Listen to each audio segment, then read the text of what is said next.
irregular heartbeats, heart disease and failure, kidney failure, osteoporosis, gastric rupture, tooth decay, obesity, gallbladder disease, diabetes, and death. At least once every 52 minutes, someone dies as a direct result of an eating disorder, resulting in 10,200 deaths per year. Eating disorders know no boundaries with respect to gender, identity, ages, races, ethnicities, body shapes and weights, abilities, sexual orientations, and socioeconomic statuses. The yearly economic cost of eating disorders is $64.7 billion. But with early detection, intervention, full recovery from an eating disorder is possible. We'd like to thank Dr. Liz Gruber for conducting an outreach program that took place on February 10th in the city of Deerfield Beach at our teen center and speaking to the teens about eating disorder awareness, helping them confront common triggers to negative body image, exploring barriers to developing body respect and trust, and learning ways to develop more self-compassion and appreciation for their body. She also advised the teens of their benefits of speaking to a mental health professional and how to go about helping in a time of need. Now, therefore, I, Bill Gans, Mayor of the City of Deerfield Beach, Florida, do hereby proclaim February 27th through March 5th, 2023 as Eating Disorders Awareness Week. Dr. Gruber?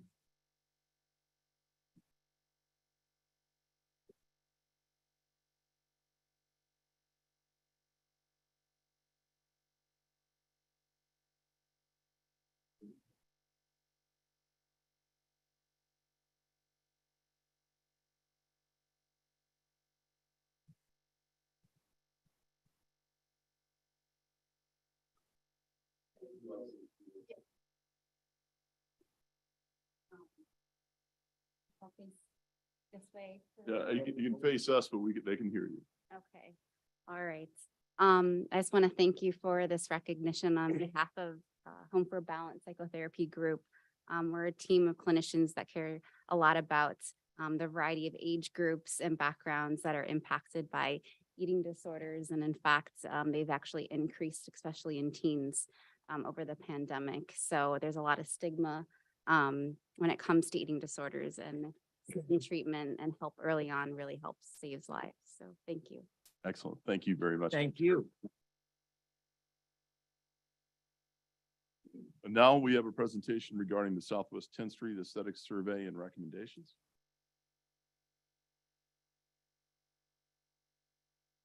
Yes, sir.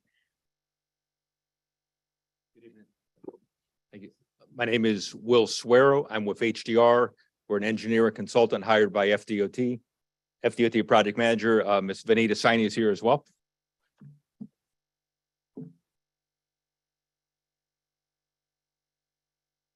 Okay.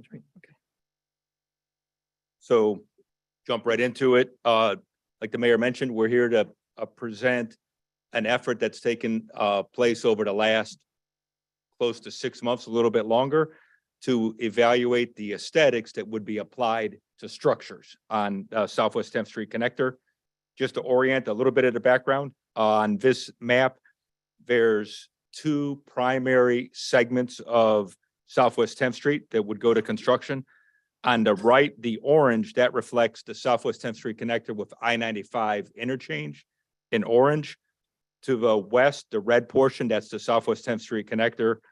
The orange project advertised for construction last Monday, and it's and I'll talk about schedule in a minute, and the red job would advertise a year later. What you see in blue teal is really a first of its kind for FDOT in Florida to have an effort to maximize the ability to monitor congestion in the construction area and communicate with motorists, including connected and automated vehicles, to be able to have motorists understand how they can bypass using these state roads, how they can bypass the construction area of 10th Street and 95.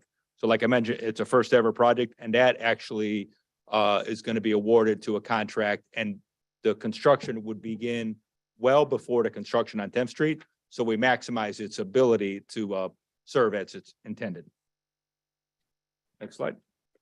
I mentioned schedule of the interchange of I-95 and Southwest 10th Street connector. That's the project that advertised last Monday.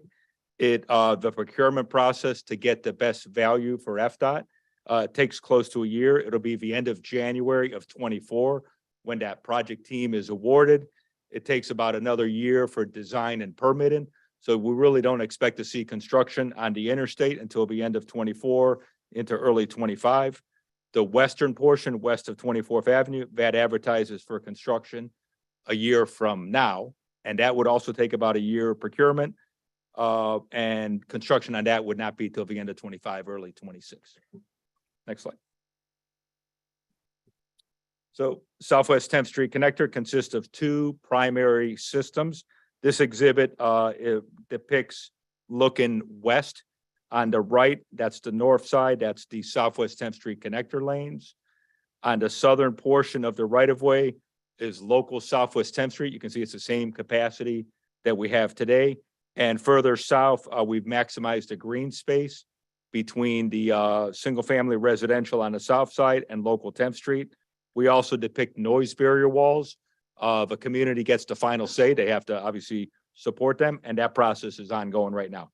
So this is a depicting of the two separate facilities, that connector lane serving the regional trips and the local lane serving the same function that they do today, but with the benefit of separating the regional trips from the local traffic. Next slide, please. So get into the topic of structures. This project will have noise walls, retaining walls, and bridges. And really going back to the study phase, the need to factor in aesthetics in anything that's done in this corridor has been on the table and has been a request and a commitment from FDOT. So beginning last summer, we started developing ideas and visions for what type of structure aesthetics. That information was brought to a community public meeting, noticed public meeting in September, as you can see. And the result included, and the function of the meeting was to have a formal survey. And that survey was made available online for about 3 weeks after the meeting to get the public's input on different aesthetic treatment that would be applied. Again, noise walls, retaining walls, and the bridges. And I'll go through that on the next few slides. So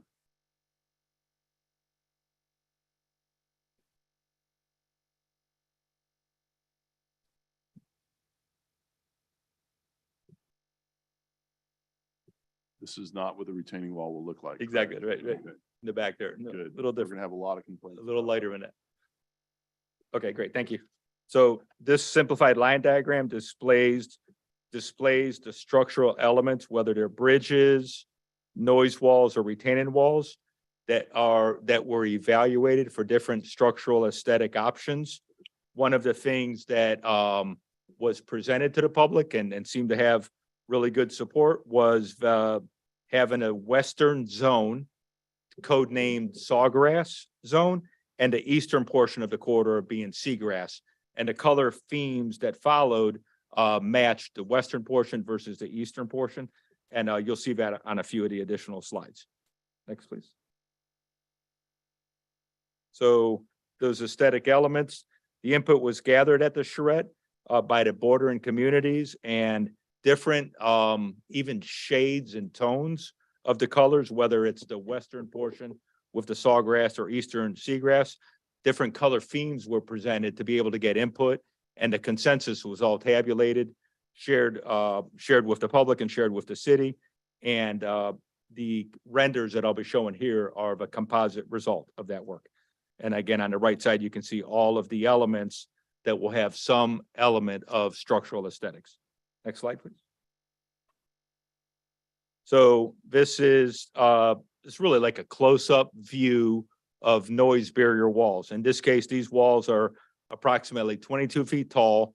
Each panel, so you get a sense of the spacing, each panel that you see is about 20 feet wide. And the pattern on the top with the green shading, that reflects the sawgrass zone. That would be for noise walls west of Powerline Road, Independence Bay Waterways. The lower panel is the seagrass zone that would affect the noise barrier walls, Waterford Homes, Waterford Courtyards, and Century Village. And it's really all about Southwest 10th Street. The interstate aesthetics are consistent throughout South Florida, really from Miami all the way to Palm Beach. So this is really a heavy focus on aesthetics brought to the east-west 10th Street connector. Next slide, please. So these exhibits reflect the retaining walls. So now we're thinking about approaching the bridge where you have the roadway elevates to go over, for example, Power Line Road, that the options that were presented to the public on the left, that option one, that was the strong support in the survey that we did. And that's one of FDOT's standard textures applied to noise walls. What you see on the right in the center, the enhancement pylon, those would be placed on retaining walls, and you'll see this clear in the renders at some specific spacing. And then on the far right, those corner pylons, it's also part of the MSC retaining wall, and it's a way to add extra, basically enhancement and better aesthetics at the cross street overpasses, again, like Power Line Road. Next slide, please. So now come to bridge piers. What we can see here are the color options that again go with whether it's in the seagrass or sawgrass zones. The brick texture is a nod really to the city's design standards, and the color enhancements would be applied where piers would have the most visibility in an effort to really have those piers have that extra enhancement aesthetic. All right, next slide, please. So the next about 10 to 15 slides, it's really now applying all of those aesthetic conclusions from the shred and from the survey applied in a variety of locations along the corridor. So this is the leaving the Sawgrass heading eastbound towards I-95. This is just past the Turnpike Main Line. This is where motorists, if they choose to go to the connector lanes, they stay to the left. If they choose to go to the local 10th Street, they stay to the right. This is a structure that depicts steel bridge with that sawgrass tone of green and the correlated green aesthetic color on the noise wall that's in the waterways community with, you can see the panel aesthetics on the right. Next slide. This location is approaching waterways, just a little bit east of waterways. Looking in the background, in the distance, you see that bridge that we saw in the other one. This is looking west. So the traffic that you see facing you is eastbound, local 10th Street, and the 10th Street connector lanes are to your right. And that's the intersection of waterways functioning like it does today. The aesthetics here you see are on the noise wall on the south side of local 10th Street with the pattern enhancement. Next slide, please. This is similar continuation of that same wall, a little bit closer to Independence Bay intersection. And again, you can see the sawgrass color green with the sawgrass emblems on the noise walls at appropriate spacing. Next slide. This is again looking west near Independence Bay. This is a little bit west of Independence Bay, approaching waterways. Next slide. This is Power Line Road. So what you see, you're looking south on Power Line Road, and you have the connector lanes going over Power Line Road. This bridge is a steel bridge, so it has that green sawgrass texture, and you can see on the ends of the bridge those retaining wall pylons that we mentioned, and you can also see just to the right of the screen, you can see one of those structural enhancements that would have appropriate spacing on the retaining wall itself. So this is looking south. Next slide is Power Line Road looking north. Again, you can see the pylons at the corners and the enhancements to the MSC wall. Next slide, please. This is a closer view of that same area. This is Power Line Road looking west on local 10th Street. The bridge and the retaining wall are the connector lanes going over Power Line Road, so in the west direction. And again, all the structural aesthetics there with the retaining wall and the corner pylon. Next slide, please. This is just a little bit further east. As you guys know, the Quiet Waters Business Park retains their access from local 10th Street with a westbound in, westbound out movement. And there's also improvements on Power Line Road to allow that traffic to go to I-95. But this is depicts the bridges over the driveway to Quiet Waters. In the downstream, you can see Power Line Road. And again, the spacing of the structural aesthetic enhancements on the retaining wall itself. Next slide. This is a section of the main portion of the corridor near the 30th Avenue. So looking at the noise wall that would be on the north side of the connector lanes, that's the noise wall protecting Century Village on the north. And the lanes you're seeing are the connector lanes. Next slide, please. This is looking in the east direction. You're looking at local 10th Street at 30th Avenue. It's the reverse of the previous slide.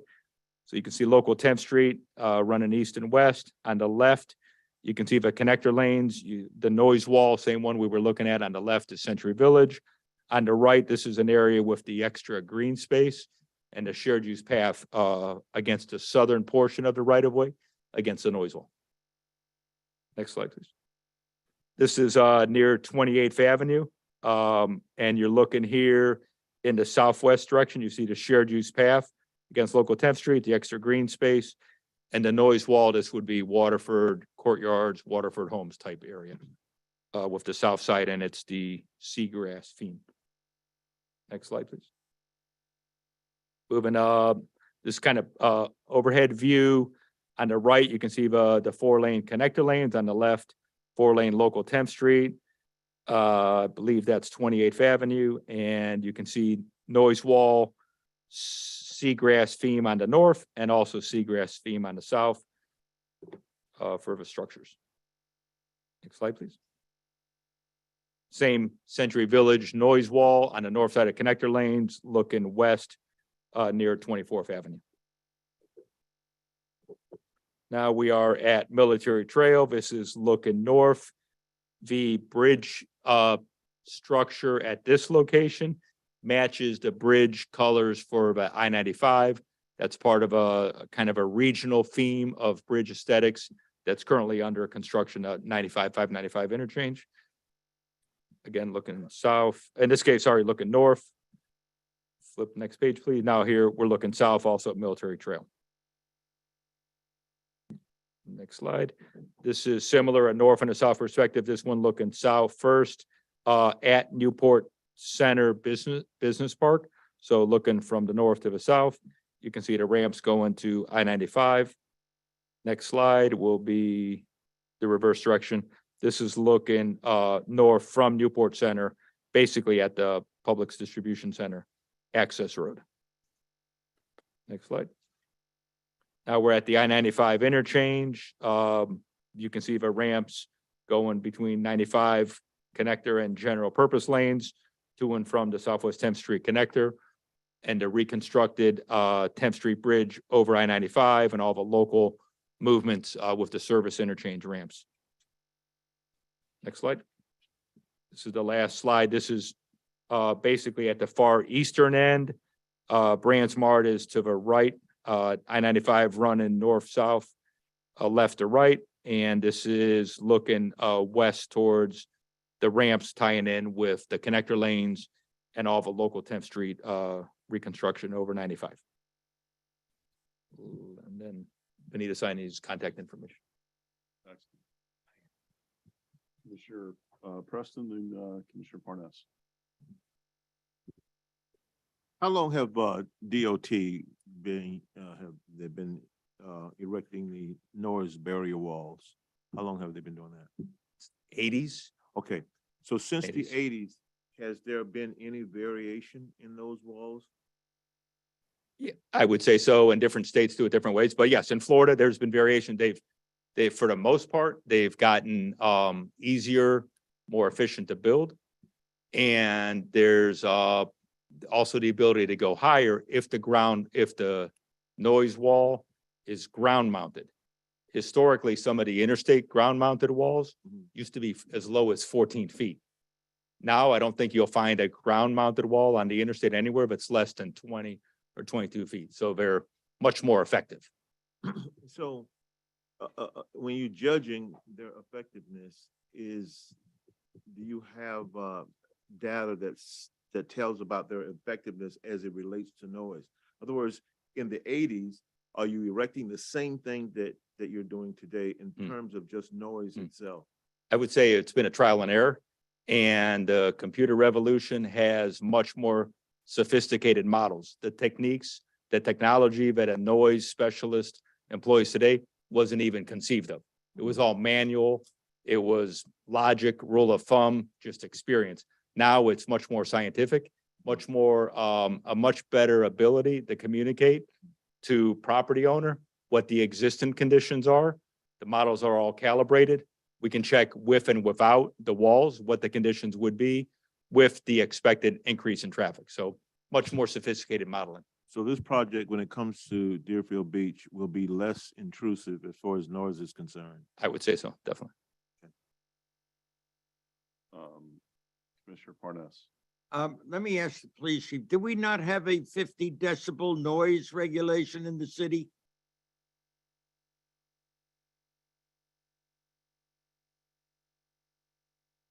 Chief Hofstein's either coming down to answer the question or take you away, sir. We're not sure. Thank you. Good Keep our evening, fingers crossed. Commissioners, Mr. Mayor, Mr. City Manager. Sir, to speak accurately about that, I'll research it. I believe it's by default 60, but there's an enhancement for after hours. But Okay. I'll research it But to get you 60 the technicalities. let's assume for a minute, it's 60. Your engineer, sir, chief of project, tells me the highway will generate 96 decibels. That's 36. If it's 60, I believe it's 50, but that's decibels. The wall will reduce that by 5 decibels. That would be 91 decibels. So our ordinance on noise is thrown out the window, and the people with the wall get 91 decibels noise. The people without the wall, if they so choose, get 96. Doesn't seem right to me that people should have to live with that noise so the people in Parkland can get to work 10 minutes sooner. Second, I'll double check for the accuracy of that. thank because- you. I was told a Green Road would absorb a tremendous amount of traffic. That's in my district. And that they would be able to go to the county and say, we need a light on Green Road. People can't get out of their driveways. Now, if you increase traffic, they never will get to work. Because the way it was set up 50 years ago or 30 years ago, they have to drive into their driveway and back out onto Green Road. Yet between Power Line and Military Trail, there's not so much as a stop sign. So your people told me, we'll go to the county and get a light. Then I'm told, we don't have any authority over the county, but you have over our roads. Doesn't seem right to me. I don't like being told, we'll get you a light. And then when I ask again, well, it's the county. What are we? We're only the state. We can't insist. Why not? If you can insist in coming into my neighborhood and putting up a sound wall if they want it, reducing it only by 5 decibels, why can't you get a light on Green Road? As promised when you first came around. So I don't see the advantage to the residents on either side of the road if there's a sound wall. The people living on the first 2 floors are now imprisoned with a wall, where on the second floor, they could look out across the bushes, see across the grass to the other side of 10th Street. Now they have a wall to look at, and the reduction in sound is all of 5 decibels. Do you think that's going to make the people of Deerfield Beach happy? No. My constituents would lay down in front of bulldozers before they let you do that. And they're all senior citizens. It's not right. And I'd like that checked about the city ordinance. Because if we have the authority to enforce that, even on the private roads, I'm gonna hope we can. That was correct, sir. It is 60. 60. After 8 PM, it's reduced to 55 decibels. Well, they're telling me 96 with no wall and 91 with a wall. So you're in violation of our city ordinances. Do we arrest all the trucks and give them tickets for violating our noise? Is that what we have to do? Because we have a law in this town that the people, the residents have a right at night, especially to be able to go to bed without trucks zooming by at 91 decibels. And that's with the wall. How are you treating our citizens? Like they don't count? What's the advantage for Deerfield Beach? None. Like, just We very, have almost 90,000 residents, and I care about every one of them. Even those in District 4 and District 2, which this will touch. I'm the commissioner of District 3, which is the main brunt of what you plan to do. So far you haven't kept your word to me. I'm talking about FDOT. You can't get my support or the people that I represent, because I haven't been told the truth. And neither have they.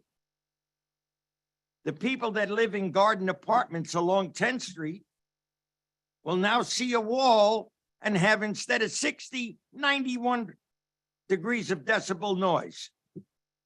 Where's the advantage to those people? They're living in looks like a prison, and the noise is louder. What can you do to alleviate that? You're gonna need their support. And there's no way I can go to them and say, let's do this. It's good for Deerfield. How is it good for Deerfield? You're gonna jam up Green Road. The noise is gonna be deafening.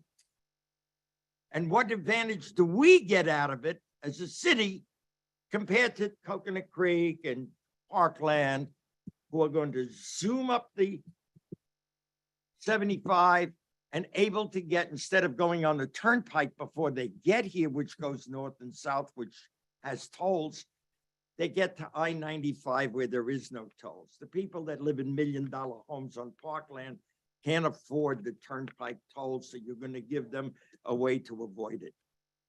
Doesn't make sense to me. I'd like to answer some of those questions there. yeah, appreciate that. I think Commissioner, the study that took place for a number of years, and it concluded with the alternative, with all the different options that were at that technical level and at a formal public hearing, the noise levels, existing noise levels, forecast noise levels, and what process is used to justify noise walls, all that was relayed. I can tell you that the technical experts that put that information together have very strong documentation. I would ask for you to allow me to compile the results of that sophisticated modeling effort to answer your concerns. And I can tell you that the 96 or the 91 is not what that model displayed to the public at the hearing. So I'd like to be able to just put a package together, Wonderful. share, So come your explain. project manager gave me totally misinformation at the last meeting I attended. Those numbers came from your project manager, not from me. Sir, I can speak for myself here today, that we have documented information that's been public on the website for close to 3 years now that describe the results of the modeling exercise. This is a national standard approach to develop to understand what justifies where walls are justified or not. If you allow me to put that information together, we'd be happy to come sit and explain it to any one of you guys, so you really understand what benefit the walls are providing. The DOT would not be able to build these walls if these walls were not performing as designed. It's a cost benefit. DOT would not fund the construction of walls if they didn't serve their purpose. So we'll answer as many questions as you want. I'm not the noise expert, but I know we have, Seven yes, sir. hundred and $50 million, I would put it into public transportation and not add more cars to the road. What are you gonna do when you run out of space? And more cars are sold every year and every year that grows, traffic keeps getting worse. What are you gonna do when you don't have no more room for lanes? What are you gonna do then? Because we see 95 in rush hour, it's unbelievable, and you're making it quicker for more people to get onto 95 during rush hour. Why? You can't go anywhere now. I go to a meeting in Broward County once a month. It takes me an hour and a half on 95, takes me 40 minutes if I just take Military Trail to Broward Boulevard. And you're adding more cars to 95 during the rush hour. Why? I don't understand the reasoning. When is it gonna end? When it's bumper to bumper for 3 hours and you sit there and asphyxiate with the fumes? Will that stop it? Because to me, you're just kicking the can down the road. You're not solving the transportation problem. Very briefly, if I could, this is an every option solution. In other words, the roadway network that we're looking at for Southwest 10th Street is in addition to this county back in 2018 passed a penny sales tax. The county is in the leadership role of what is currently over $1 billion program, expected to grow to $3 billion or more over its life to do mass transit. So this is all solutions are moving forward simultaneous. Where these improvements on 10th Street goes back to identified regional highway network, in addition to all the rail improvements that are in the county plan. The reality that every one of us see, we're living in South Florida, in the state of Florida today, there's about 23 million people. This project is supposed to deal with traffic through the year 2040 to 2045. That 23 million is going to be over 30 million. The people keep moving to the state of Florida. We have to do everything. We have to do the roadway work, and we also have to do what the county started with that transit program. So I understand the concern. We all live in this very crowded South Florida. South Florida's got about 5 million people now. In that same time frame, it could have 7 to 8 million people. Something's got to be done. We're doing the best we can with the limited right of way and the resources at our disposal and the options at our disposal. Thank you, sir. Commissioner Drosky. Thank you, Mayor. I would also proffer that District 4 is just as adversely affected as District 3. Southwest 10th Street divides our district, so Independence Bay, Waterways, Waterford Courtyards, Waterford Homes, the Quiet Waters Industrial Park, the strip mall there at Military Trail, those are all in District 4. So not that I expect you to know the boundaries, but I mean, I think my district is just as adversely impacted by this project as District 3, which includes Century Village and the other areas on 10th Street. That's number one. Number two, I think, or at least I hope, that Commissioner Parnas was referring to, there was an article in the New York Times, which we all received, and I think we all read back in January. I don't know if you've had an opportunity to review it, but it says widening highways doesn't fix traffic. So why do we keep doing it? So I don't know if you're familiar with that article, but we all received it. And I think we all read it. And so I think that's maybe where the genesis of Mr. Parnas's questions are coming from tonight. I'm just going to stick to the agenda for tonight because we could take this, a very long time, because on the agenda talks about the aesthetics. And so I do want to thank you and Vanita for working with our city staff on the aesthetics. I know the sawgrass to seagrass concept, you guys have embraced. I think that was kind of from our staff, and you guys embraced it and approached it and take it and run with it and come up with this dividing line as to where the seagrass versus the sawgrass would be. So I appreciate you guys doing that. I mean, we give you a tough time, but I mean, you have worked with our staff very diligently to come up with these concepts and implement it and have the public charrette to talk about, the particulars that go into that. I would just caution for future discussions that we're going to have. It looks great in the pictures. It's like putting in a paver brick driveway. It looks gorgeous on day one that you put it in, But then when FDOT and you guys move on to other projects, then I've said it for years, it's the maintenance thereafter, what it looks like. It doesn't look the same in years 2, 3, and 4 as it does on day one. And those discussions we'll have down the road. I just want to tee up my colleagues on that. But as far as tonight goes and the aesthetics, thank you for bringing this to us and working with our staff. I know you guys are working hard behind the scenes to accommodate as much as you can. Thank you very much. Vice Mayor Hudak. That was actually my question with regards to the aesthetics, is how long is FDOT going to be maintaining it? We see what I-95 looks like. Yeah, like my colleague said, it looks great day one. 4 years later, the trees are overgrown, the paint has been peeled off, and nobody's maintaining it. Is that going to revert back to the city? Is that going to be our responsibility? Or is this DOT's responsibility? And when does it revert to the city? Yep. The structures that we displayed today, the noise walls, retaining walls and the bridges, piers and steel girders, all of that, DOT is maintaining those products on this corridor inside the state right of way, which is the entire product. DOT has not come to the city asking for a maintenance agreement for that work. That's a pretty significant statement. What DOT is, in addition, working with the city on is the landscape, the vegetation and the light and maintenance. Those kind of things are more traditional. This type of structure aesthetics on a state highway is not being asked or not being put onto the local municipality. The type of maintenance commitments that the city would be involved with are the things you would traditionally, and that you currently do today, because the city has lighting and maintenance agreements for this corridor.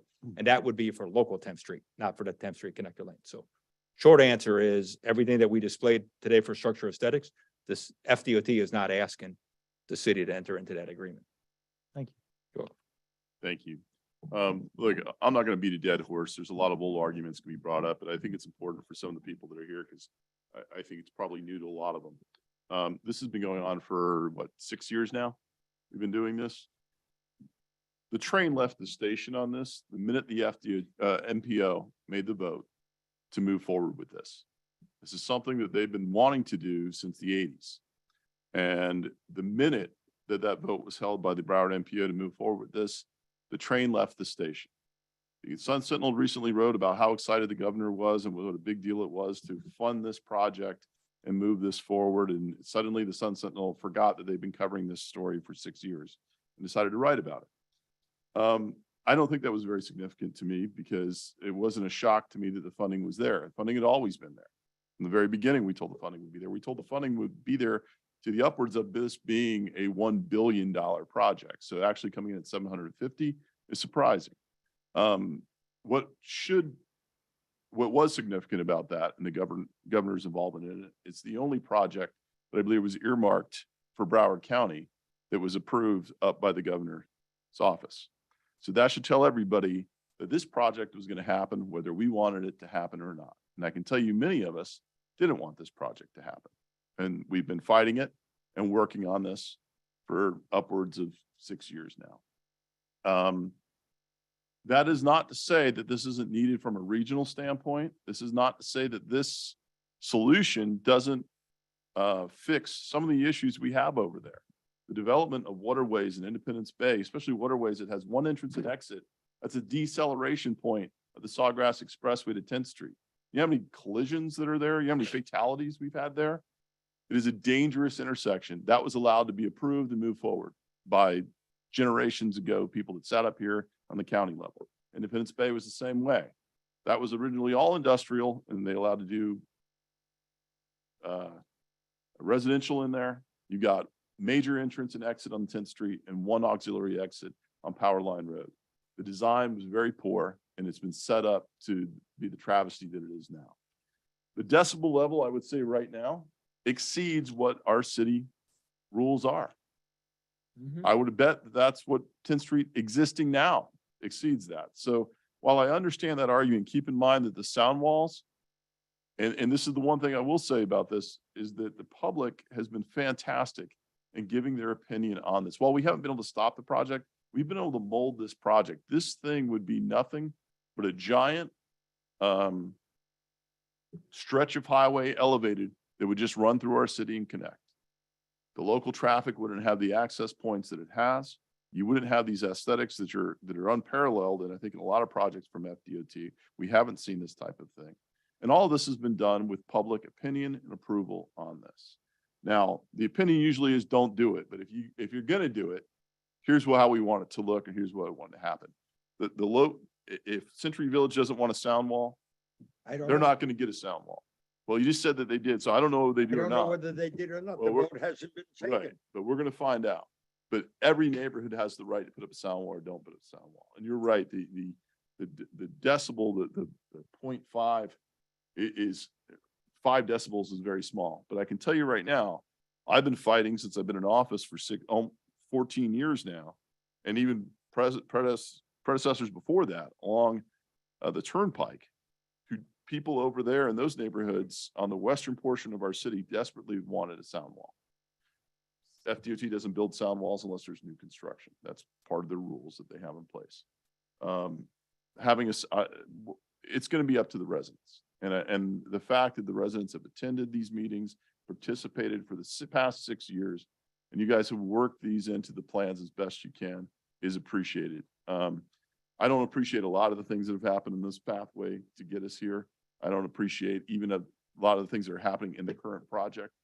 But I do appreciate the fact that the public's input on this has meant something and has crafted a much better solution than what was originally presented. Even though people will tell you the original presentation, it's going to be a tunnel. Yeah, it's going to be a tunnel, all right. The days of seeing a tunnel in South Florida, as you can talk to our friends in Fort Lauderdale who've experimented with that recently. I know of one in Broward County, and I've lived here my entire life. And I don't see it ever happening with that. There's a lot of reasons why it can't happen. The lake at Quiet Waters Park prevented us from putting a tunnel there. Too close a proximity, too narrow, too much development around it. You couldn't move the road anywhere else. The tunnel would have caused the lake probably to collapse in. We know how much fun that could be. So I appreciate it. Thanks for this presentation. We will obviously continue to be in touch, and there will be meetings in which we'll be more boisterous and less boisterous, but we appreciate everything. Thank you all, and thank you for the time and the feedback. Thank you. Okay, you're welcome.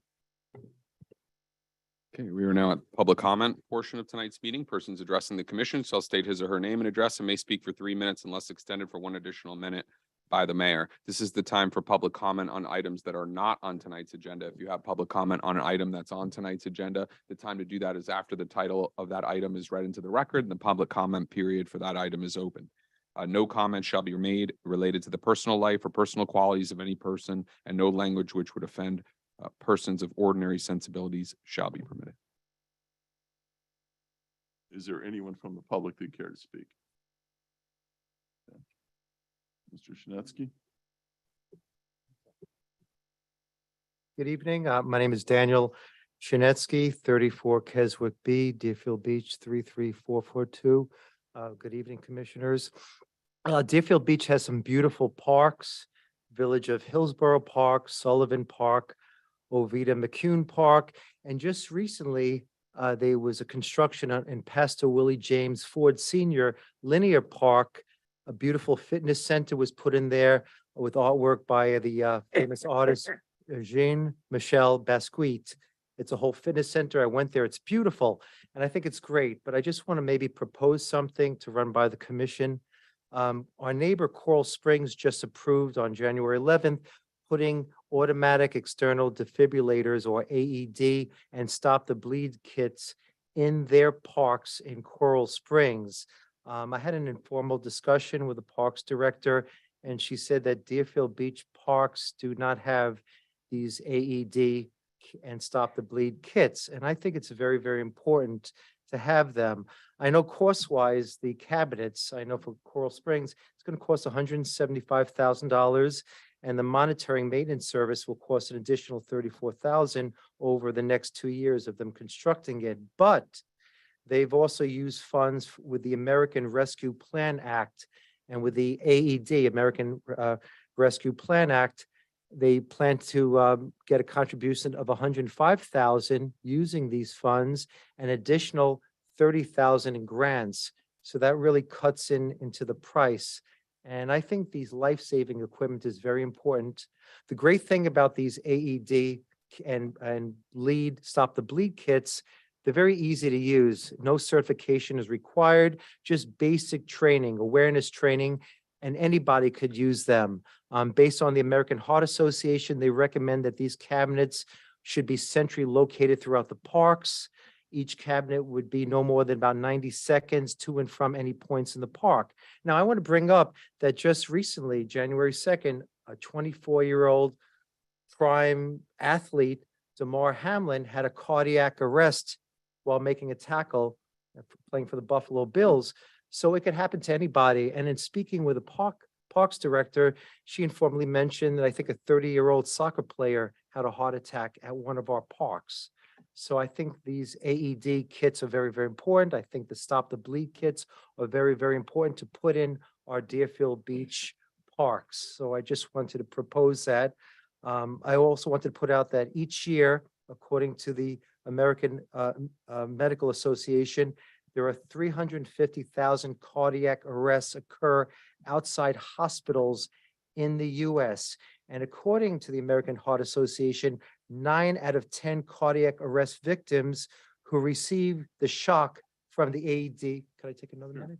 Who receive the shock from the AED in the first 10 minutes will survive. That's one of the reasons why Mr. Hamlin survived. So the great thing about AED, they'll administer shock only if the patient's heart rhythm indicates a need. So I just think this is maybe something that we should consider putting in the parks in Deerfield Beach. Thank you very much. Thank you.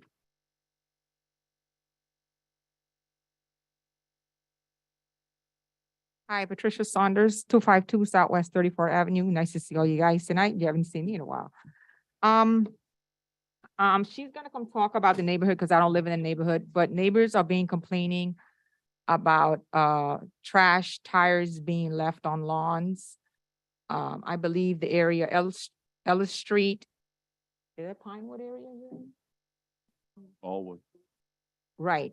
I don't know what's going on over there with code enforcement, but she's gonna talk to you more about directly areas that has been missed over there.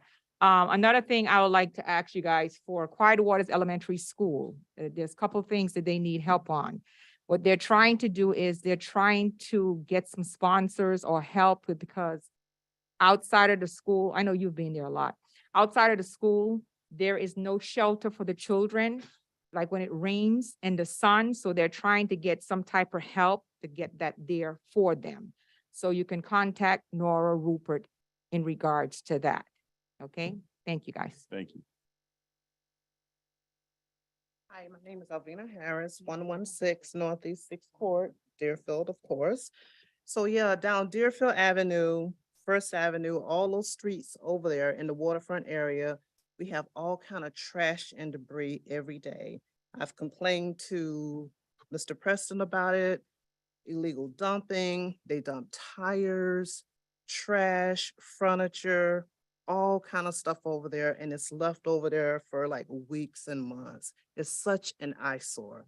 Every day I get up and I go to work, and this is what I have to drive down Deerfield Avenue, west on Ellis Street, and I see all of this trash. And I don't know who's responsible for cleaning up those areas. If you guys could like help us with that.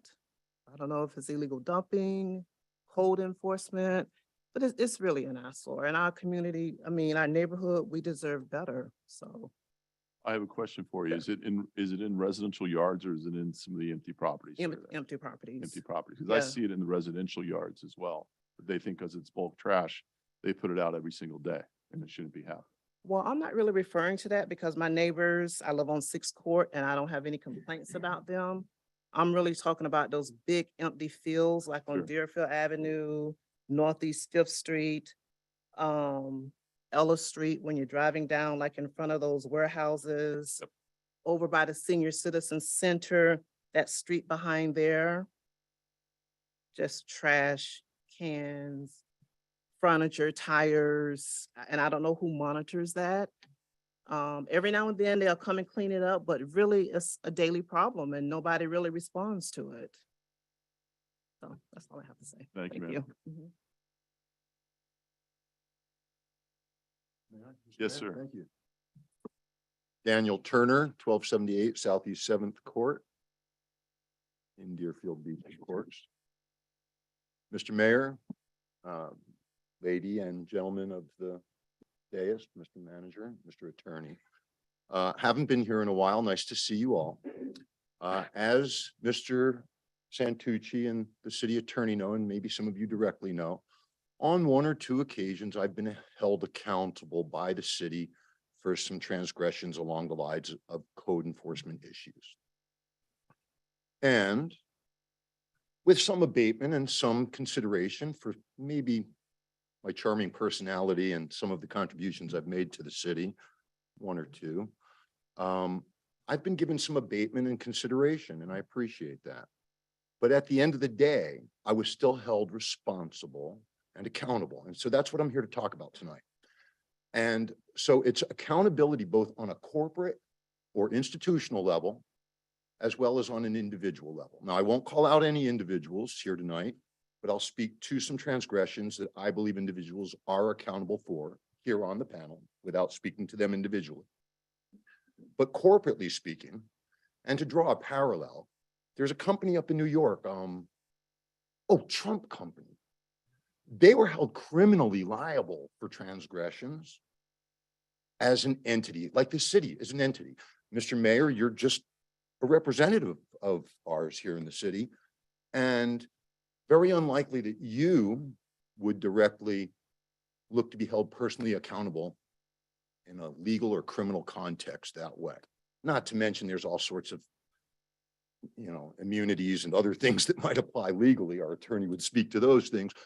But in just the most natural sense, and I'll try to wrap this up quick, when the city is a transgressor of aforementioned noise ordinances, when our solid waste department tells me we're exempt from noise ordinances, really, but you're still infringing on my peace and enjoyment of my home because you guys want to get a jump on the garbage, which, by the way, they're not doing a real good job of. And more accountability when our code enforcement department doesn't return phone calls and I have a lot of respect for either captain or former captain or current director Brimwell. I've had a couple of conversations with him during my lifetime, all cordial, all productive.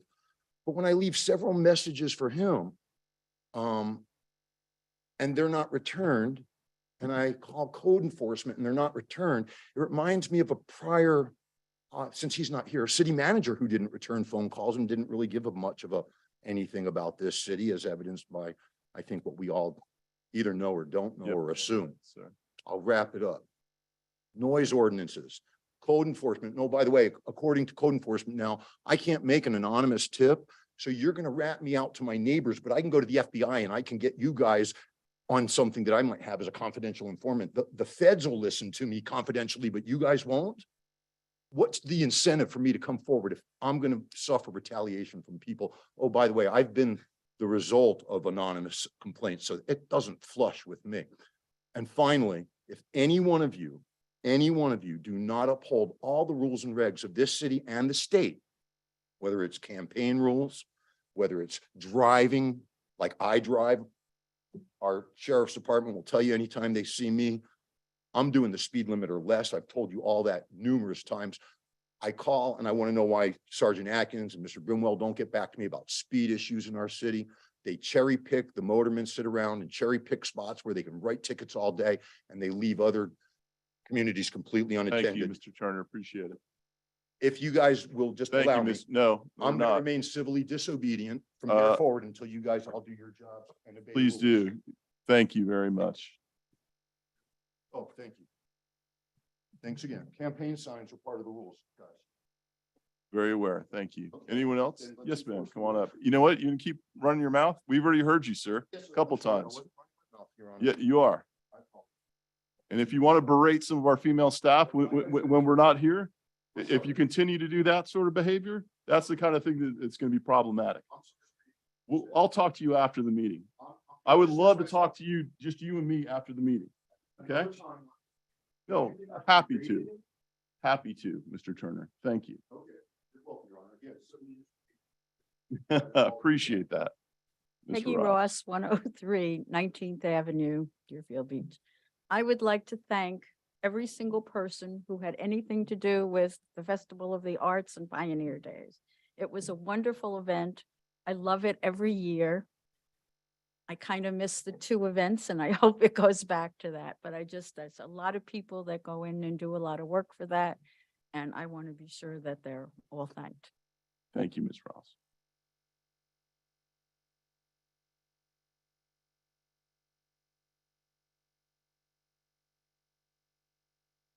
Good afternoon. My name is Willie Graham Bracy.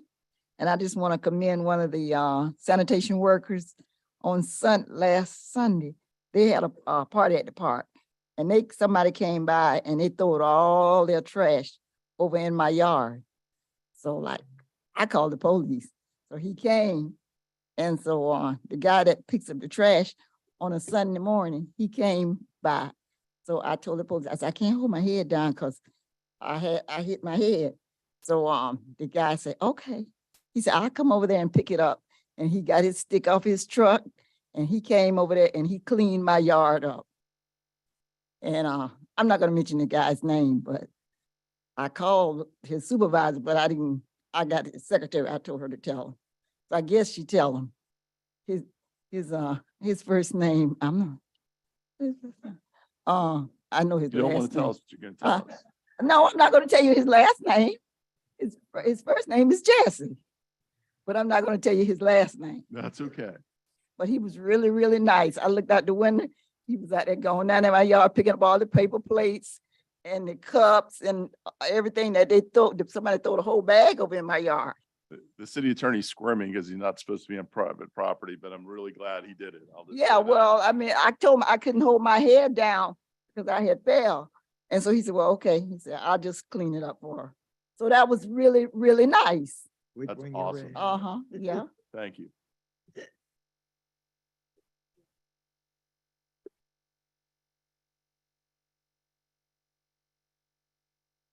Very nice of you to raise your hand, by the way. Thank you.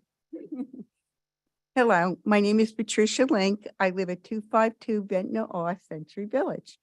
And I just want to say thank you to Commissioner Parnes, thank you, Mayor, and thank you, Commissioner Drosky, for hearing about Century Village with this terrible big parkway that's going to go over our heads. And just for the convenience of Parkland people, that we have to go through this to make their life easier for 10 minutes. And I just wanted to thank you for acknowledging that, because it does make a difference. Will our property values go down in Century Village? Because who wants to buy with the noise and the wall? You know what I'm saying? I'm not on that side, so it doesn't technically affect me, but it affects the whole area. All right, thank you so much. Thank you. Thank you. And thank you for caring and thinking about us and doing whatever you can to make it right for us and not for Parkland. Thank you. Thank you. Parkland's taking on the chin tonight. Good evening, Tom Schisler, 59 Northeast 11th Way. Wanted to come up tonight and just follow up on a couple of comments I made a month ago and then 2 weeks ago. Wanted to follow up to see if there's been any action yet taken by the city staff on generator noise. And I talked a month ago on it, how loud they are. And then another citizen came up 2 weeks ago and also mentioned maybe some possible solutions to generator noise in residential neighborhoods. And I was hoping to get some follow-up to see what's happened. I was excited to hear Commissioner Parnas's comments around highway noise. And I just wanted to point out to him and all the other commissioners that think about living next to a generator that's the size of a truck and having that run all night long, only 7 or 8 feet away from your house with no 22-foot noise wall in between you and that generator. So I'm hoping that the city can take some action and enforce either the noise ordinance related the way it is today or put a specific code in for generators. Thank you. Thank you. I see someone has their hand up. Gwen Clark Reed, go right ahead. Representative. Thank you, Mayor. Good evening. Gwen Clark Reed, 1430 Southwest Sixth Way.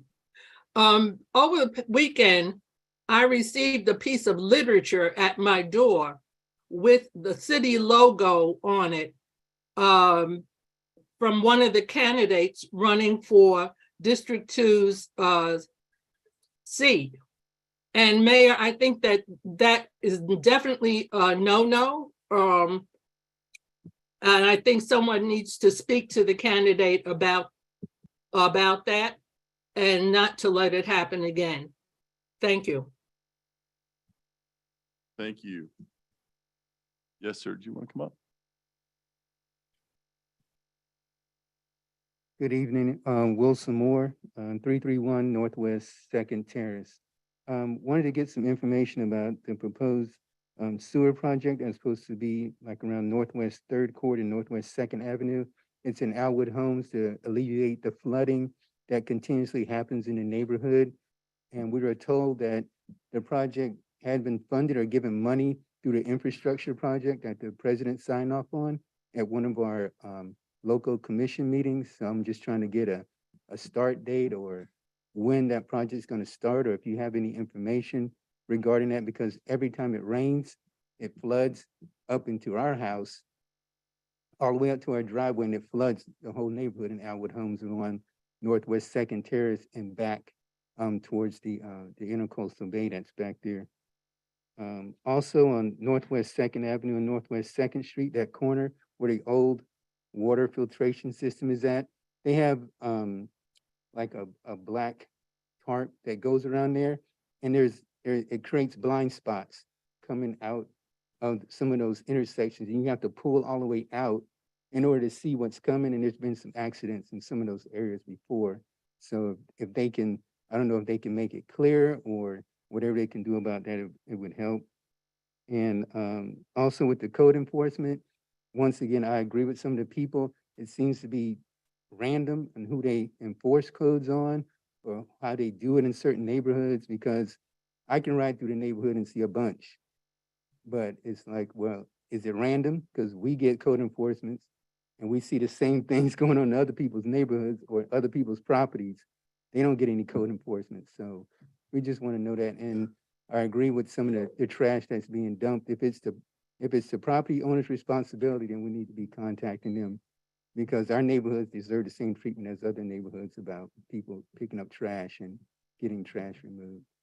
And one last thing, I don't know if it's the county, but anybody going down Hillsborough Boulevard, I know it's rush hour, but getting from MLK back west, anywhere that way, it takes you about 2 hours to get around from 5:30.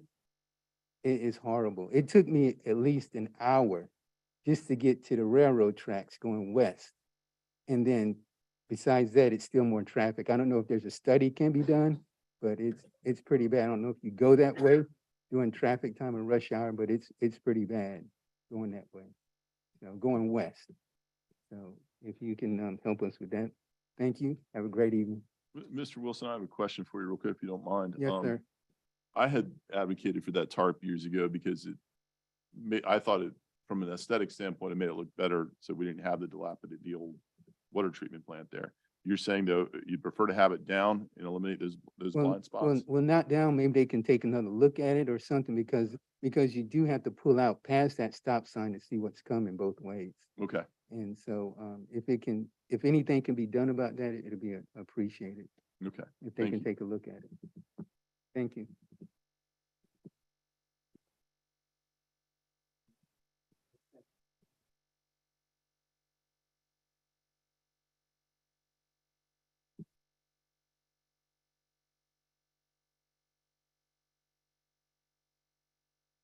Good evening. Bill Gelster, 1102 Northeast Fourth Drive. This is kind of an interesting one for me, and maybe I missed some of the past meetings that talked about it, but I'm going to talk about trash. And I'm getting into recycling. I think it's been 2 years, and I have not seen anything that shows that we're going to have a recycling program. I happen to like it. But so many people have these blue big buckets and they're just sitting there doing nothing. They use them for regular trash. All I'm looking at is I ask people what happened. They say, well, it's too expensive. People aren't using it. They can't find a buyer. Whatever it is, I don't know, but I know from a meeting I was at recently that somebody said if you use a pizza can or a plate and you put a greasy one inside of a recycling bin, it could almost demolish the entire contents of a truck. So if we're not getting people to obey, they either have to be kept out of the program or we find a way to fine them because it should be there. I won't ask you who has it. I'll say who doesn't have it besides Deerfield. I think that most people want it and most people have it. And I can't see why we haven't found a buyer or somebody to use. So the question was, why don't we have it? Thank you. All right. You answered your own question, but I'll continue on. I'll add some more to it. when you're done. Okay. Thank you.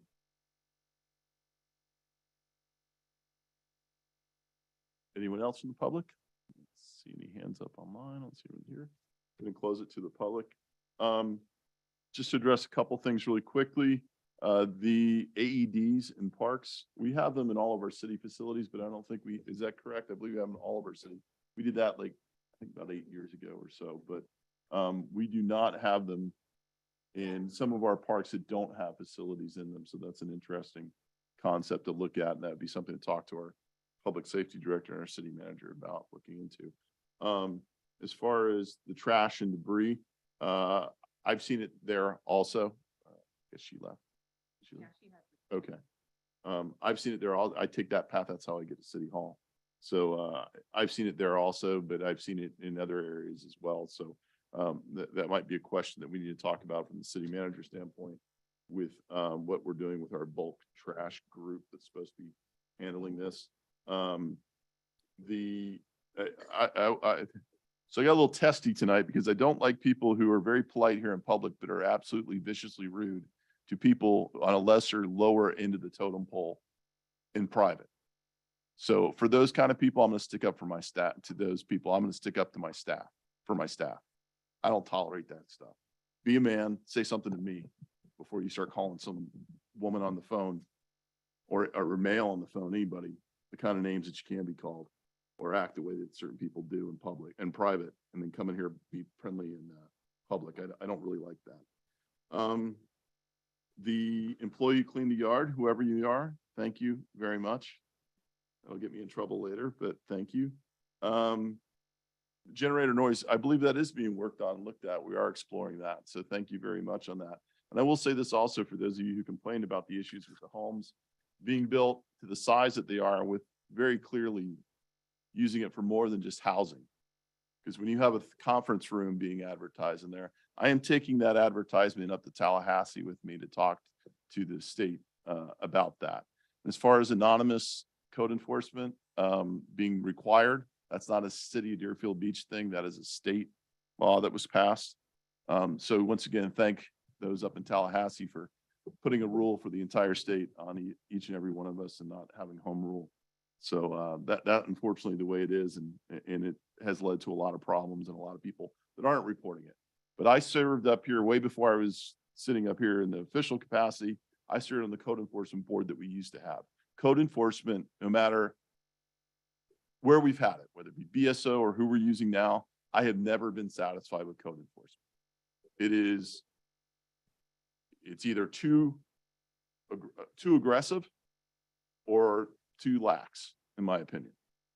And the problem becomes if you have a major issue and someone comes out and says, this is very clearly a code enforcement issue, code enforcement can't just come out there and address that one issue if they see other things going on.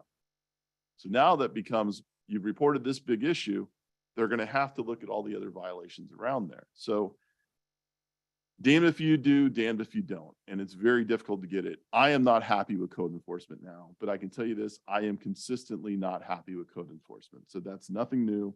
Nothing has changed on that. But I will forever be unhappy with code enforcement. Or not satisfied, I should say. But obviously we have some issues with code, so we need to work on it. And I know I've talked to the city manager about ad nauseum, and he understands, and I know that's something we're looking to work on. As far as city logo, Canada, they're not allowed to use their city logo. You're not allowed to use our city logo. And I believe the city attorney has already addressed that. Is that correct? That's correct, Mayor. I spoke with the candidate. The trash and recycling. This is not just a city of Deerfield Beach issue. It's a regional issue. It's a national issue. Things are getting a little better in those areas. But if you want to feel good, I can make you feel real good and put out your blue can and put all it in there. It's going right to the dump. You'll feel as good as it gets to the end of your sidewalk. That's it. I can make you feel good, but you're going to pay a ton of money to make you feel good, and it's not doing what you want it to do. So I know they're working on a regional solution to this. Some cities still have it, and some of them it's just all going to the dump. We were sold the great blue bin, put it all in, it's wonderful. That was wonderful up to the point they figured out a different way to make money on it. And yes, a pizza box in there can potentially mess up and put it to a point of having it, what's our magic word that they gave us? Contamination. It contaminates everything. Here's your problem. How are you going to know who on your block put the pizza box in? Do you want me to go around and start looking through the cans? How much will that cost us? Doesn't work that way, unfortunately. There's no simple solution to a complex issue that seems like there's a simple solution. If somebody tells you there's a simple solution, tell them to prove it. Because they're lying to you. There's not a simple solution to it. Anybody that tells you it is, they're not aware of what the reality of the situation is. This is the time of season and you'll get a lot of promises out there. Ask them to actually apply it to reality and see what happens. So I would love to have recycling back in the city of Deerfield Beach. We are actively trying to work with the collective and figuring out a way to do that. It's not something we have given up on. It's something that is extraordinarily frustrating for us. As far as Mr. Wilson, can we have staff talk to him about that sewer project? Is there anything I missed that you guys want to cover?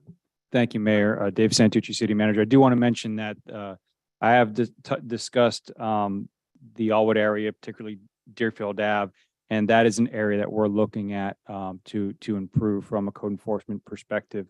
So we're already aware and already are making strategic strides in addressing that. It is a sensitive situation and a sensitive area. And I do have Ms. Jelnik here. She's in the back. She'd like to talk to you about the stormwater project and the other concerns that you have related to infrastructure. So she's here in the back to speak with you. Would like to get up and meet her back there. That'd be great. Commissioner Preston, Commissioner Drosky, Commissioner Parnas, and Vice Mayor. For those of you that don't know, you heard about the AEDs. What does that mean? It's automated external defibrillator. That's what that means. And what that means in terms of action is that that machine does all the work for you. It is an interesting concept because the machine talks to you. It guides you through the process. Should a person suffer cardiac arrest, it will walk you through the program. You simply turn it on and it will tell you how to put on the pads. And it will walk you through that process. Sometimes nothing is indicated except CPR. So I would think that one of the things that would be more advantageous is that if we launched a program in our city to see if we can get our residents to do CPR, because actually that is the initial that's the initial protocol for it. Because that young man that was referenced, they did CPR on him first, and they did shock him. And if you remember, they were very, very cautious about what was shown on national TV. In other words, they were tightly huddled, and they wouldn't let you see them do CPR, and they wouldn't let you see them shock him, because that's a very, it's very eye-opening. It's really challenging to watch that. So along with AEDs, I would think that, an initiative in our city for CPR. Okay, that's what we need so that a person, because that's something that everybody can do right away. You can do CPR. And the reason that machine sometimes tells you continue the CPR because that machine won't shock a straight line. That's why it does that. It only detects movement in the heart, though the heart is not functioning. It's not giving, not pushing blood. You will have no pulse, but the heart could be quivering. And that type of movement, it will shock, but it won't shock a straight line. So sometime, you can get that quivering movement with CPR. So that's something that we should really consider a movement with District 1, District 2, 3, and 4 is to get as many people in the district, all of our residents, certified in Heart Saver CPR. Basically, that's basic CPR. What do you do when somebody goes down in front of you? Thank you, Mayor. Thank you, Commissioner Drosky. Thank you, Mayor. I would like to talk about the illegal dumping in the city with I am concerned with the resident comments that we received tonight. And I remember when the additional code officer was implemented specifically for the illegal dumping in the city. This is a position above and beyond the regular code enforcement. This is a person dedicated to illegal dumping in the city that we were told, Pompano and Boca, these other cities had it. And so everyone was coming to Deerfield Beach because we didn't. And I think it has made an improvement in our city, but I think the time has come that I'm requesting the city manager put this on the agenda to discuss, the status of the illegal dumping and that officer in our city. Because at the time I voted for it, it's not cheap, that this additional officer was added. It was roughly 100,000, as I remember, all in between salary and benefits and everything else. And I do remember at the time saying that I will, if it's not proving its worth, then I'd be more than happy to pull the plug on it because I believe it was a 3-2 vote at the time and I voted for it. But I could very easily pull the plug on it if it's not serving the needs of the community and the residents are experiencing this bulk, if it's becoming a problem again. So I'd like to have that put on a future agenda to discuss where we are with the illegal dumping in our city and we can reevaluate if need be. Thank you. And I appreciate you being a manager word because I think I was on the losing end of that vote. So thank you. Vice Mayor Hudak and then Commissioner Parnas. I appreciate it. Just to double down on, and actually what both my colleagues said, I remember that vote as well, and I'm in full agreement. Dumping trash in our area has increased, and we need to make sure that we look at it. We've talked earlier today about some other issues that I'll bring up in my comments. But with regards to the AED and the CPR, I think that's a tremendous idea. You've seen a lot more than I have, being in the fire department, but I've seen my share. And it is extremely important.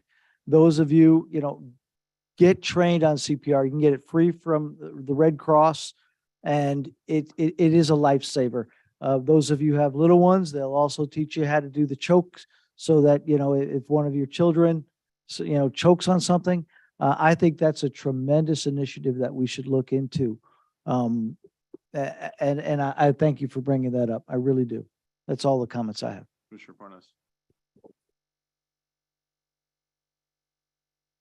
I'm known in my district as the man with 1,000 eyes. People are called code and they don't want to get involved. It's the neighbor that put in a hot water heater with no permit. They call me. I call the head of code. And I get a call back. Yes, we opened the case. You're right. They put in a hot water heater with no permit on the 4th floor by an illegal contractor who's not licensed. So they save $75 and risk flooding the entire building. So I made it in my article every month in the Reporter, the Century Village newspaper. I let them know that they can call me day or night with both phone numbers, my personal phone and my office phone, and report what they see. And then I check it out and I call code and I get a response. The gentleman that I was dealing with, unfortunately, got promoted.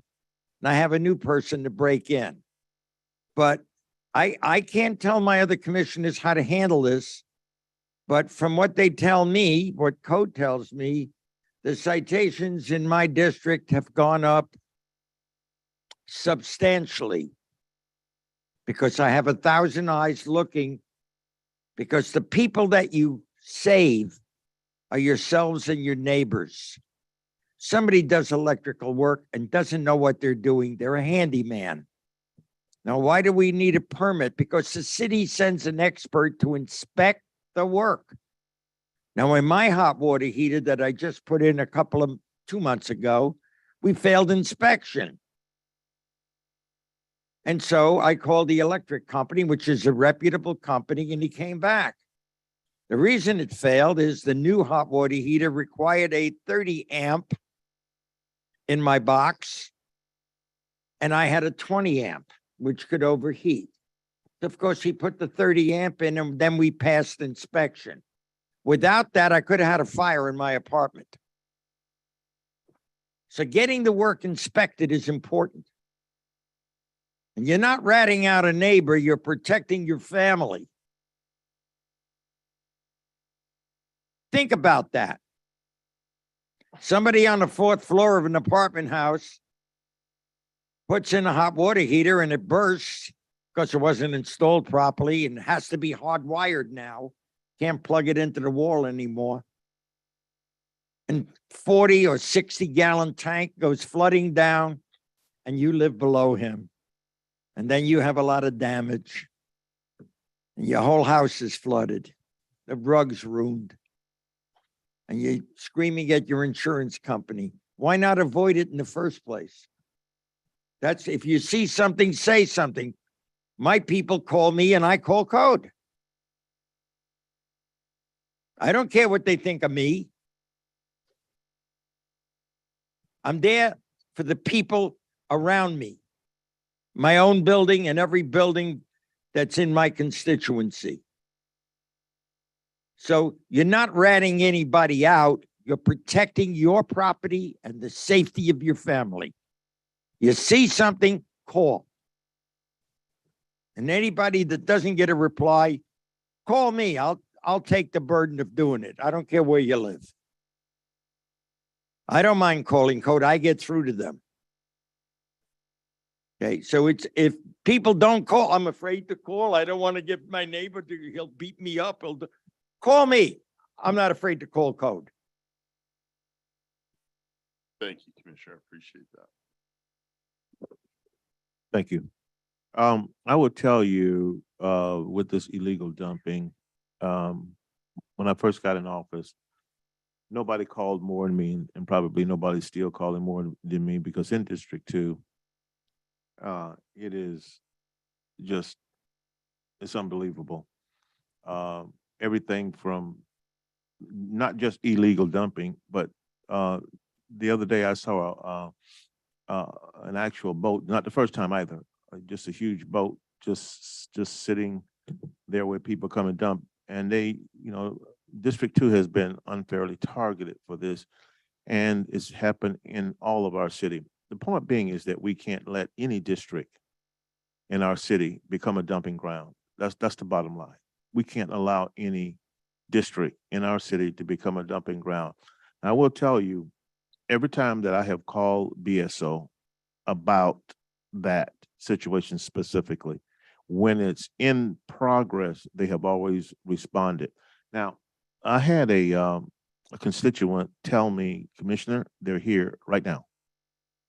And I jumped in my truck and I passed them. I didn't know it, but I passed them going to my constituent's home. And when I got to her, she said, "You just passed them." And but they were dumping tires in this area. This needs attention for our city. you take the dumping out of the city, we have a cleaner city. We have a better district. And we're obligated to look at these kinds of things because the insensitivity to this only makes the problem worse. But I want to tell you, it is not just something that is happening now. It has been going on, and it's been going on for a long time. But like I said, you know, at least there are times when I have called our city staff to be able to address it. They have, when I tell them that there's a particular area, it just looks bad and it's something needs to be removed. You know, they have responded and they have paid attention to those kinds of things. Talk to BSO quite commonly, regularly about these things. And they, yes, you know, whatever you need, Commissioner. The thing is catching people in the act. That's the issue. Because they're going to do those kinds of things when they think nobody is listening. So it is something that we need to pay attention to. And I can tell you, it is out of control. It definitely is. So I'm glad that, you know, if we can come up with something that will not just address it, but eliminate it. That's what we need. It needs to be eliminated, not talked about, but eliminated. Because a cleaner Deerfield Beach is a cleaner city for everybody. And that's what really ideally what we should have. Thank you, Commissioner. I know there might be some other comments, if we could save it to our comments at the end of the meeting and move forward. Okay, we are on consent, board appointments. There's one item on there, so I'm gonna go ahead and read it into the record. A resolution of the City Commission of the City of Deerfield Beach, Florida, appointing Joseph Murray as member of the Affordable Housing Advisory Committee to serve a 2-year term, providing an effective date. Is there anyone from the public care to speak on this item? Mr. Murray, you in the room right now? Don't see him. Okay. See right online. I'm gonna close it to the public commission. Thank you. Second. Motion by Commissioner Parnas, seconded by Vice Mayor Hudak. All in favor, say aye. Aye. Okay, we are now at consent agreements and expenditure requests. Items 4 through 7 are currently on consent. Commissioner, is there any polls for 4, 5, 6, or 7? No. Okay. Is there anyone from the public that care to comment with a show of hands on either 4, 5, 6, or 7? I'm going to close it to the public. Second. Vote. Okay. We have a motion from Commissioner Parnas, second by Commissioner Preston. Can we have a roll call, please? Commissioner Drosky, Yes. Commissioner Parnas, Commissioner Preston, Yes. Vice Mayor Hudak, Yes. Mayor Gantz. Yes. Item number 8 on tonight's agenda is a resolution of the City Commission of the City of Deerfield Beach, Florida, approving a purchase and sale agreement with MBA Development Partners of Florida, LLC, for the sale of city property located at 1045 Southwest 11th Way to MBA Development Partners of Florida, LLC, subject to referendum approval, providing for execution, implementation, and an effective date. I know staff is prepared to give a presentation. Additionally, when staff is done, I'm just going to briefly go over the terms of the proposed purchase and sale agreement with you all today. So I know you just received that today, along with my city attorney memo. Staff is not asking you to vote on that today. It's just going to be presented, and then you're going to be asked to vote on it at the next commission meeting on March 7th.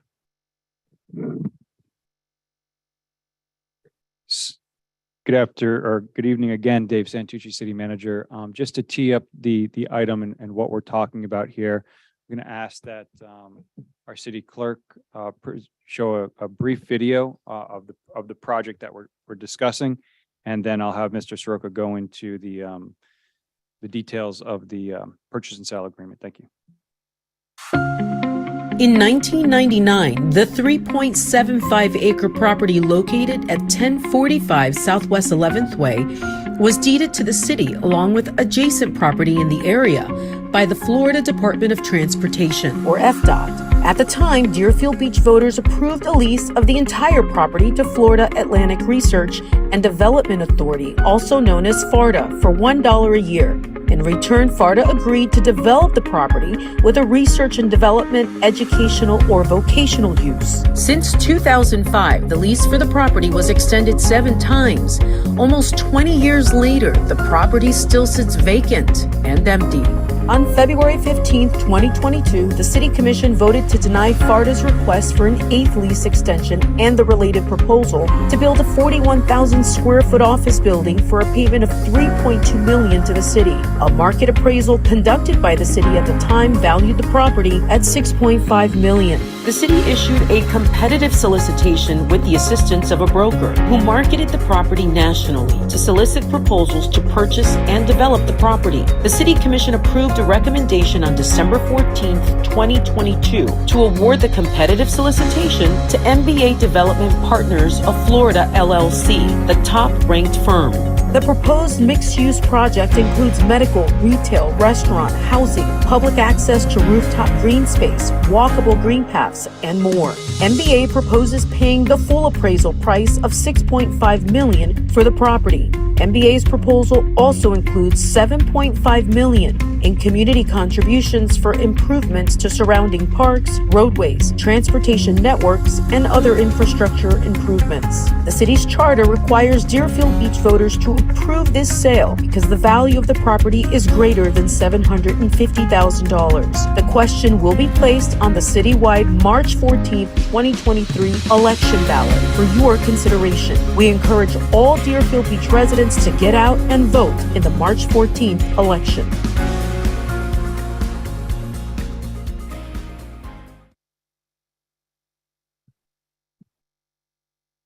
Okay, well, I don't have a nice video for you, so I'm just going to go over the proposed terms of the purchase and sale agreement. On December 15, 2022, this commission also approved the key proposed business terms for this purchase and sale agreement, and those business terms served as the basis of our negotiations with the developer.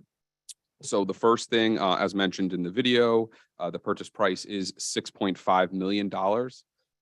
The sale is contingent on referendum election approval, which the referendum election is scheduled for March 14th, 2023. If the sale is not approved at the referendum election, the agreement, the purchase and sale agreement before you today immediately terminates and the city returns the $80,000 referendum deposit to the buyer. If the sale is approved at the election, the development of the property remains subject to all applicable public hearings and development related approvals and findings. So if on March 14th, the voters of the city approve the referendum election, it doesn't mean that we're going right to closing. Quite to the contrary, the parties are proceeding under the terms of the purchase and sale agreement. Additionally, by approving this purchase and sale agreement, you are not approving the proposed development of the developer. That development will need to go through all the applicable public hearings and findings. It will likely need a land use plan amendment, a rezoning, a plat, and a site plan, and you will have all of the public input opportunities along the way. Deposit. So within 3 business days of approval of the property sale at the referendum election, if it is approved, the buyer is required to deposit $325,000, which is equivalent to 5% of the purchase price. That was what was agreed to in the letter of intent in the key business terms. The due diligence period. There's a 60-day due diligence period for the buyer to conduct such inspections on the property as the buyer feels are warranted. And the 60 days starts from the date that the city commission approves the agreement. So if the commission approves the agreement at the next commission meeting on March 7th, they would essentially have till May 7th to conduct whatever inspections they feel are necessary. And they do have the right to terminate the agreement within that due diligence period if they determine in their reasonable discretion that the property's physical condition is not suited for development.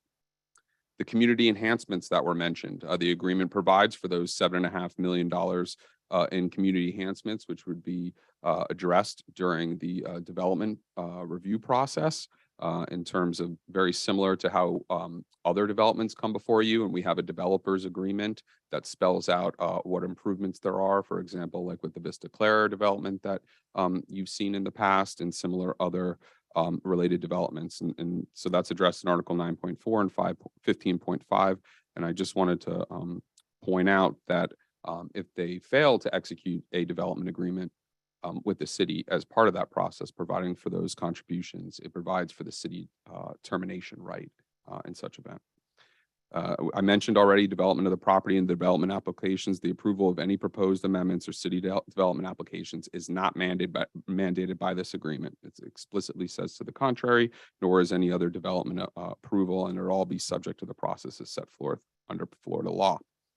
The entitlement period. So following the due diligence period, presuming they do not terminate as a result of the inspections, we will go into what's called the due diligence period, which would last for a period of 15 months from the end of the due diligence period. So to just kind of map it out on the timeline, if it's approved at the referendum election on March 14th, we're in first the due diligence period. That would end May 7th. Starting May 8th would start your entitlement period. And that would go for a period of 15 months upon which the developer would need to prepare all the drawings, et cetera, submit all of the applications that are necessary both to the city, and also there's going to be some applications that need to go to and be processed by the county. There is a requirement in the agreement for the developer to diligently pursue those applications during that time period. Some of those applications are out of the city's control. As I mentioned, for example, they will likely need a plat approved by the county, and additionally, a land use plan amendment approved by the county. There is, a built-in 6-month extension period into this agreement, so long as they're diligently pursuing, let's say, and they get close to that, 14th month, 15th month, maybe this commission or the county commission, has a break or something like that. As long as they're diligently pursuing, provide that documentation to the manager that they're diligently pursuing. It can be extended for up to 6 months, for a total of 21 months. Any further extension beyond that point would require a written agreement by the parties. And both parties would have the right to terminate if they fail to get the approvals within the entitlement period as may be extended. City's termination rights. So I mentioned one, if they fail to execute the development agreement in a form reasonably acceptable to their council and mine, providing for those $7.5 million in community enhancements, which would be, again, part of that review process. If they fail to obtain the final development approvals within the entitlement period, it gets to 21 months. And, it doesn't seem like it's going anywhere. The city does have the option to terminate, as do they. And then, of course, if they become bankrupt or something in that time period of the process. The buyer's right to terminate as the final development approvals, I just spoke to that. They would also have that right if they just can't get it, or their plat gets denied at the county, or if one of their other development approvals get denied. And I do want to point out that, through the development process, as you all have seen, sometimes plans get proposed and then there's comments and you have to tweak those plans a little bit. So what the agreement provides for is it has to be substantially consistent with their development proposal that was put forth to you all. If there's a little, tweak here or there when it goes through the platting process, I think we've discussed it with the developer. That's not something that they're looking to get out of. If the development gets chopped in half, that may be an issue for them, and they may exercise their right to terminate. Additionally, cooperation. The city is going to be the owner during the entitlement process. So the city, as the owner, would sign the development applications as the owner and generally cooperate with them to execute those applications. And we would diligently review and evaluate those development applications when they're submitted. And then the buyer will diligently respond to our review comments generated from the city's review of those applications. So when do we close? If the referendum is approved, if we get through the due diligence period, they get their final development approvals, the city and the buyer would close within 60 days of getting those final development approvals. And then finally, one last point in terms of remedies. If the buyer defaults, the city receives the deposit as liquidated damages. If the seller defaults, if we don't close or refuse to close or something, they can seek specific performance to the court to try to get us to require us to close pursuant to the terms of the agreement, or they could terminate the agreement at their option, but they can't seek damages against the city. And so with that, that wraps up my summary. Of course, I'm here to answer any questions that you all may have. Thank you. And again, we're not asking you to vote on this tonight. It'll be March 7th. Thank you. Commissioner Drosky. Me and my colleagues are having district meetings in the month of February, and one of the topics of discussion has been this referendum. I was the first one out of the gate last Monday, February 13, I guess it was. And one of the suggestions by one of the residents was a letter of credit. Was that issue discussed? And if so, what was the end result? With respect to the the community enhancements, the $7.5 million, there is a language in this agreement providing for them to provide security, which would be further addressed in a development agreement. And you may have recognized that we do that pretty frequently in standard when we have these development agreements and you know, a developer says, hey, we're going to build that sidewalk, that there's some form of security to make sure that gets done. Does that answer your question? Okay. That's all. Thank you, Mayor. You. We don't take action at this point, obviously. You're not asking you to take action. That's correct. That's correct, Mayor. I guess the only action we're asking you is just to defer it to the March 7th meeting. Okay, we're gonna look for, should we open to the public since we're taking action to defer? You could open it to the public. Okay, anyone from the public care to comment on this item? I got a couple questions. Well, come up to the mic first. Oh, wait, hold on, I gotta get my wallet. Thank you, Ms. Sun. You don't have to bring everything. I do, but I'm gonna walk out of here. I gotta go. My daughter gotta go to school tomorrow, so I gotta leave early. Patricia Saunders again, 252 Southwest, 34th Avenue. I had a lot of questions. You cleared up a lot of questions that I did ask. I did a YouTube video. I was hoping they would, MBA would answer some for me, but I guess you guys send out, literature, gonna have a. Speak to us, please, ma'am. Oh, I'm sorry. That's They okay. send out literature, if you haven't got it, for a May 28 meeting to discuss more about that project going over there. So I will be going to that meeting. In regards to the 7.5 million, that's my question.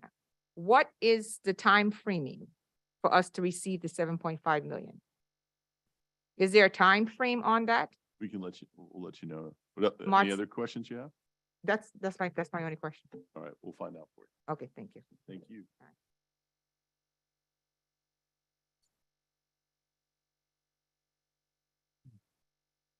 Daniel Shinetsky, 34 Keswick B, Deerfield Beach, 33442.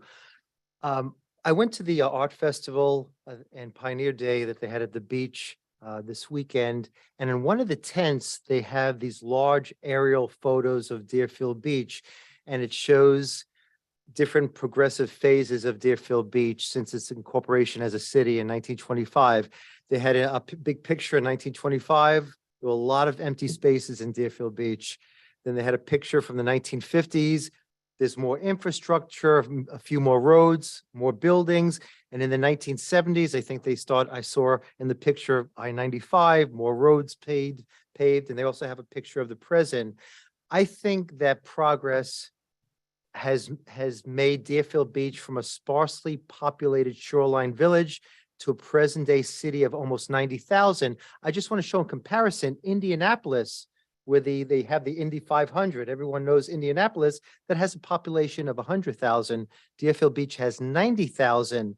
And they're saying that in the next 20 years, the population in Broward County and Deerfield Beach is expected almost double in population. So I think we need to have progress, show progress and build for infrastructure, for businesses, for medical facilities to accommodate the new population that's coming into our city and our county. And I believe that this sale, Southwest 10th Street and Southwest 11th Way, is a very good first step towards that progress. And I think we're in excellent hands. MBA Development has some excellent projects that are already completed and they're serving the public. And I mentioned at the last town hall meeting with Vice Mayor Hudak, I went to several of them and I was very, very impressed. Right here on 1801 Sample Road, the medical center in Deerfield Beach. It's a beautiful 3-story community business center. Very, very well maintained, very populated. Gould's Village Center in Miami-Dade County. It's a 250 unit mixed use urban development, also very, very well made. The Gateway Shopping Plaza, which is in Lighthouse Point, Fort Lauderdale. It's a 2-story mixed use retail office building, very well made. The Universal Hotel in Aventura is a beautiful facility. Also, the Ascend, which is in Miami, Florida, it's a 1,600 unit apartment complex. And it looks very, very nice. And right over here, FAU has a banquet venue that was built by MBA that's very, very impressive. And what also makes me very happy about this project and this development, MBA is partnered up with US Mortgage Community Investment Group. May I have 1 minute, sir? Yes, you sir. Which is a Boca Raton, a real estate investment firm. They're underwriting this project. Now, the great thing about US Mortgage Community Investment Group is they have a very stable financial history, and basically it's based on all equity and no loan requirements. So basically they seem very, very stable. I mean, the great thing about this project, from discussing it with different experts, there could be a $25 million windfall to our city. And we can use that 25 million to get more police and accommodate our parks, better things to help the Deerfield Beach community. And I think that's what's important. And also in the 2-year construction phase of this project, there's going to be over 1,200 jobs that will be provided, that they're going to stimulate the economy. And when the project comes up, we're looking at about 100 long-term employment opportunities for hopefully people in Deerfield Beach. So I'm in favor of it. Thank you. Anyone else? Yes, sir.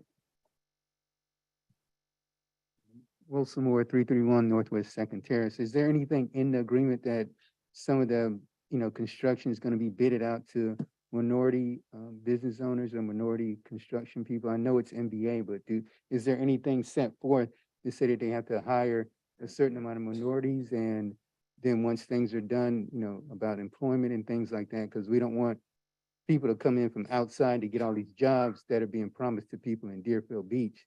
But when all this construction starts, seems like people from outside come in to get the jobs, and we're not availed to get some of the jobs that are going to be provided, that they're saying is going to be provided.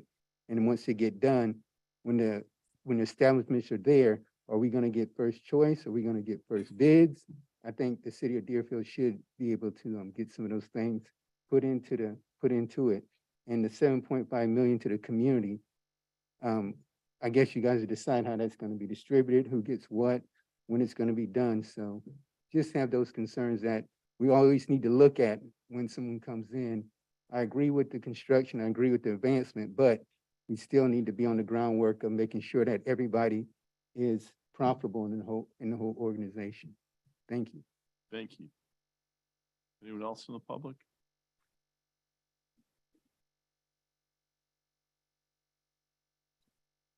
Good evening. Hi, my name is Maria Larico, 1551 Southeast 12th Street, Deerfield Beach. How are you all today?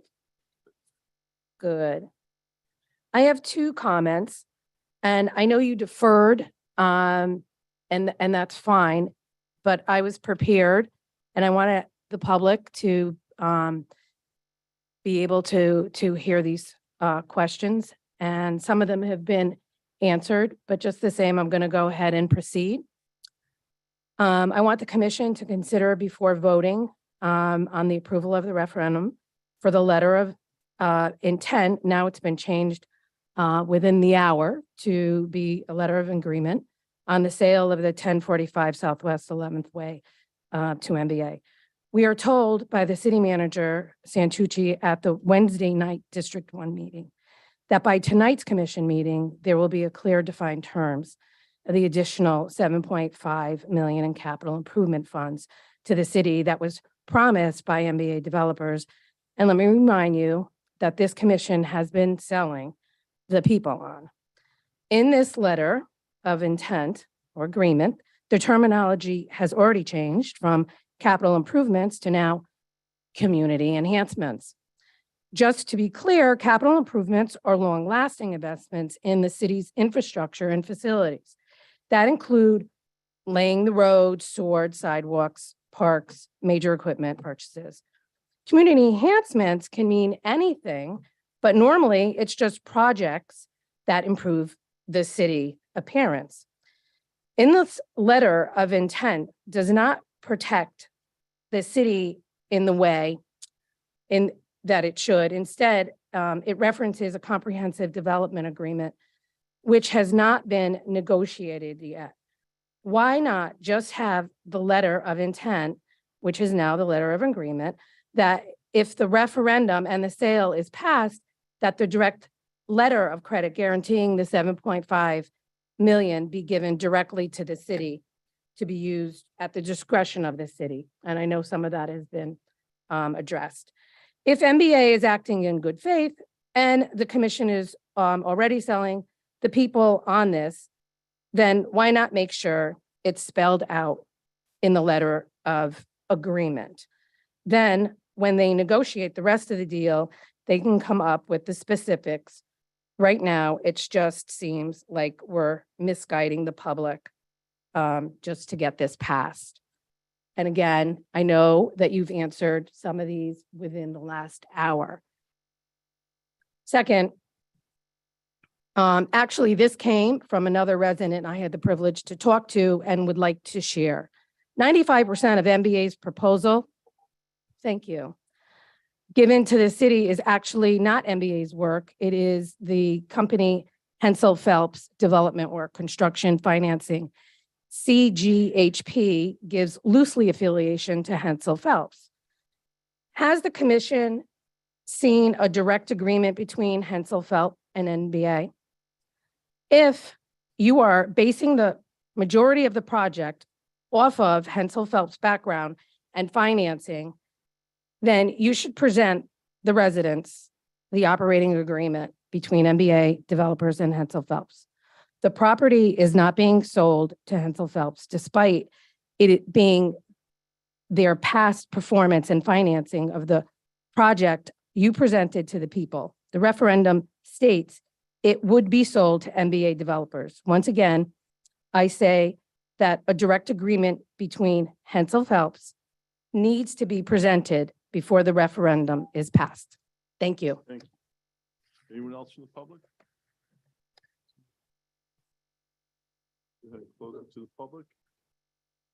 Can I, want me to answer some of those, Mayor? Sure. I want you guys to answer all of them. Okay, I'm going to answer all of them to the extent I can, and there may be something, some additional information that the developers' representatives can provide. I'm just going to start with the last first, just for clarification, because I think there was the letter of intent that was in the backup for tonight's meeting. That's the same letter, essentially, that was reviewed and approved December 15th. Today, we've actually uploaded, and if you go right now online, the actual purchase and sale agreement, which is what you're going to be asked to vote on in 2 weeks. The letter of intent served the basis to negotiate that purchase and sale agreement. So we actually have a full agreement to review. I believe it's been posted not only in the backup in the agenda, but also on the webpage today, where I think we have some information overall about the development. So, that's the first thing. I just want to make that clear.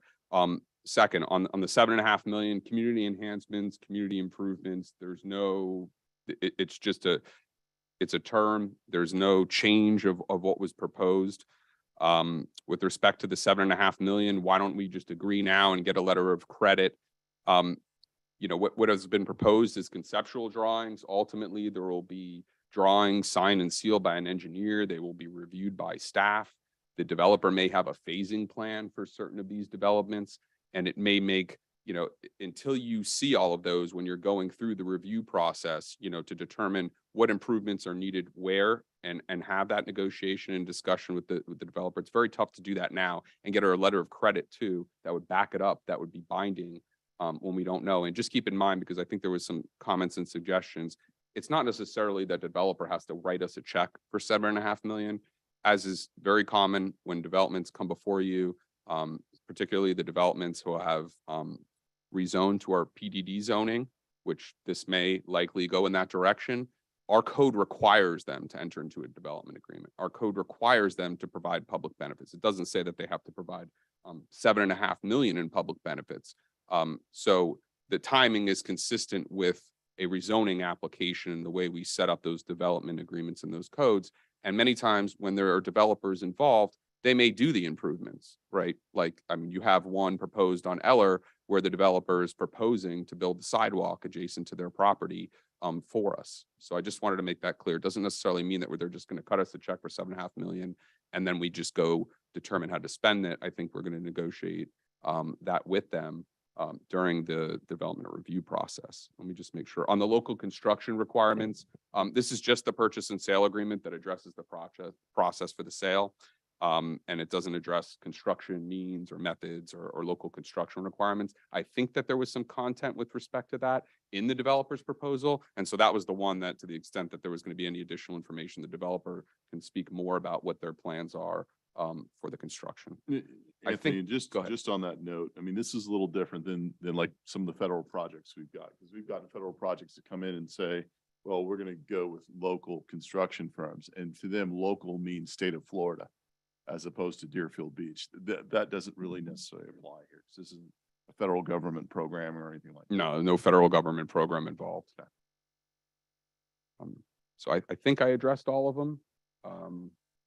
Anybody else has any Let's see. questions? The or- timeframe for the 7.5 million? That will be addressed in the development agreement. Okay. All right. I have a quick question. What was the project that was moving forward?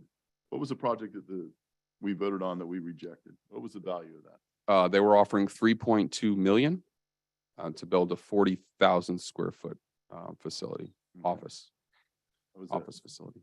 So I just want to say this, and it's funny how much misinformation there is out there.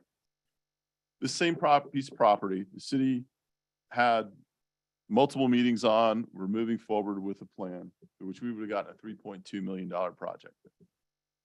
None of y'all were there. Everybody who's so against this and has a problem with it, everybody seemed to be okay with that going through. We rejected it because it wasn't a good deal for the city. It wasn't the best deal on the table. We put it out to market, took control over it, and now you guys have the say to go in there. To try to imply that the city's trying to pull one over on people just shows that there seems to be a lot of misinformation out there, because that's not what's going on.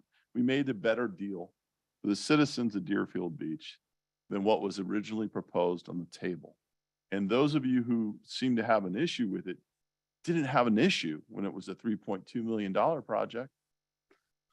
But now we do on this, when you have the opportunity to vote on it, it doesn't make a lot of sense to me. So to me, that just says that there's a lot of people out there that are misinformed.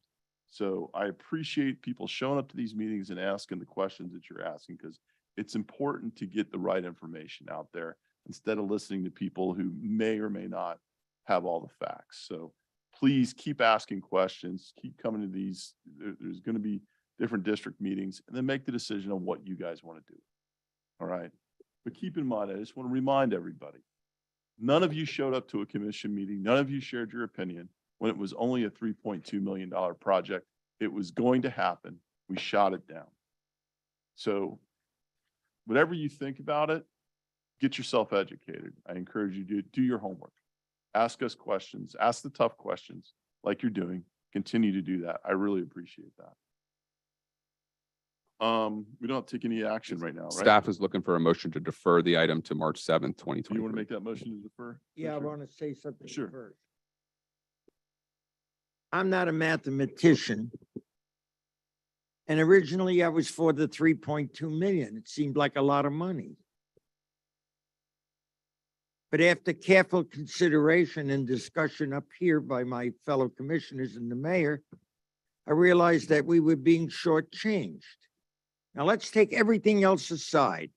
What is the difference between 3.2 million and 6.5 million just for the sale of the land? Forget everything else. There's a difference of over $3 million for Deerfield Beach. Plan A was 3.2, Plan B is 6.5. Now we throw in the community improvement of another 7 million. Now we're talking 13 million against 3.2 million.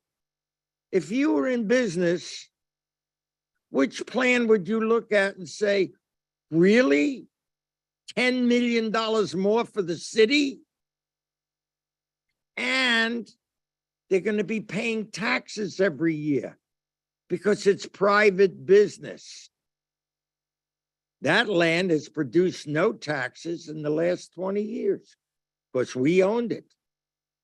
So it's going to employ people. It's going to improve taxes.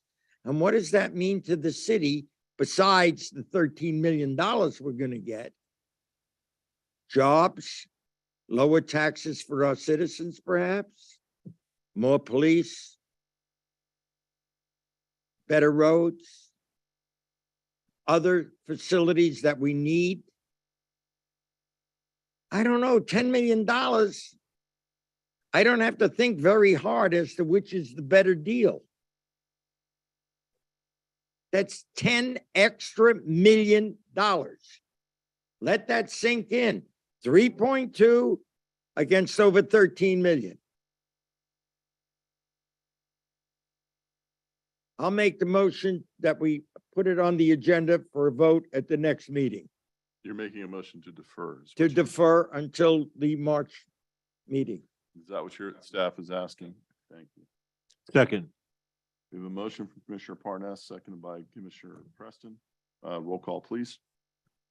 Commissioner Drosky, Yes. Commissioner Parnas, Yes. Commissioner Preston, Yes. Vice Mayor Hudak, Yes. Mayor Cans.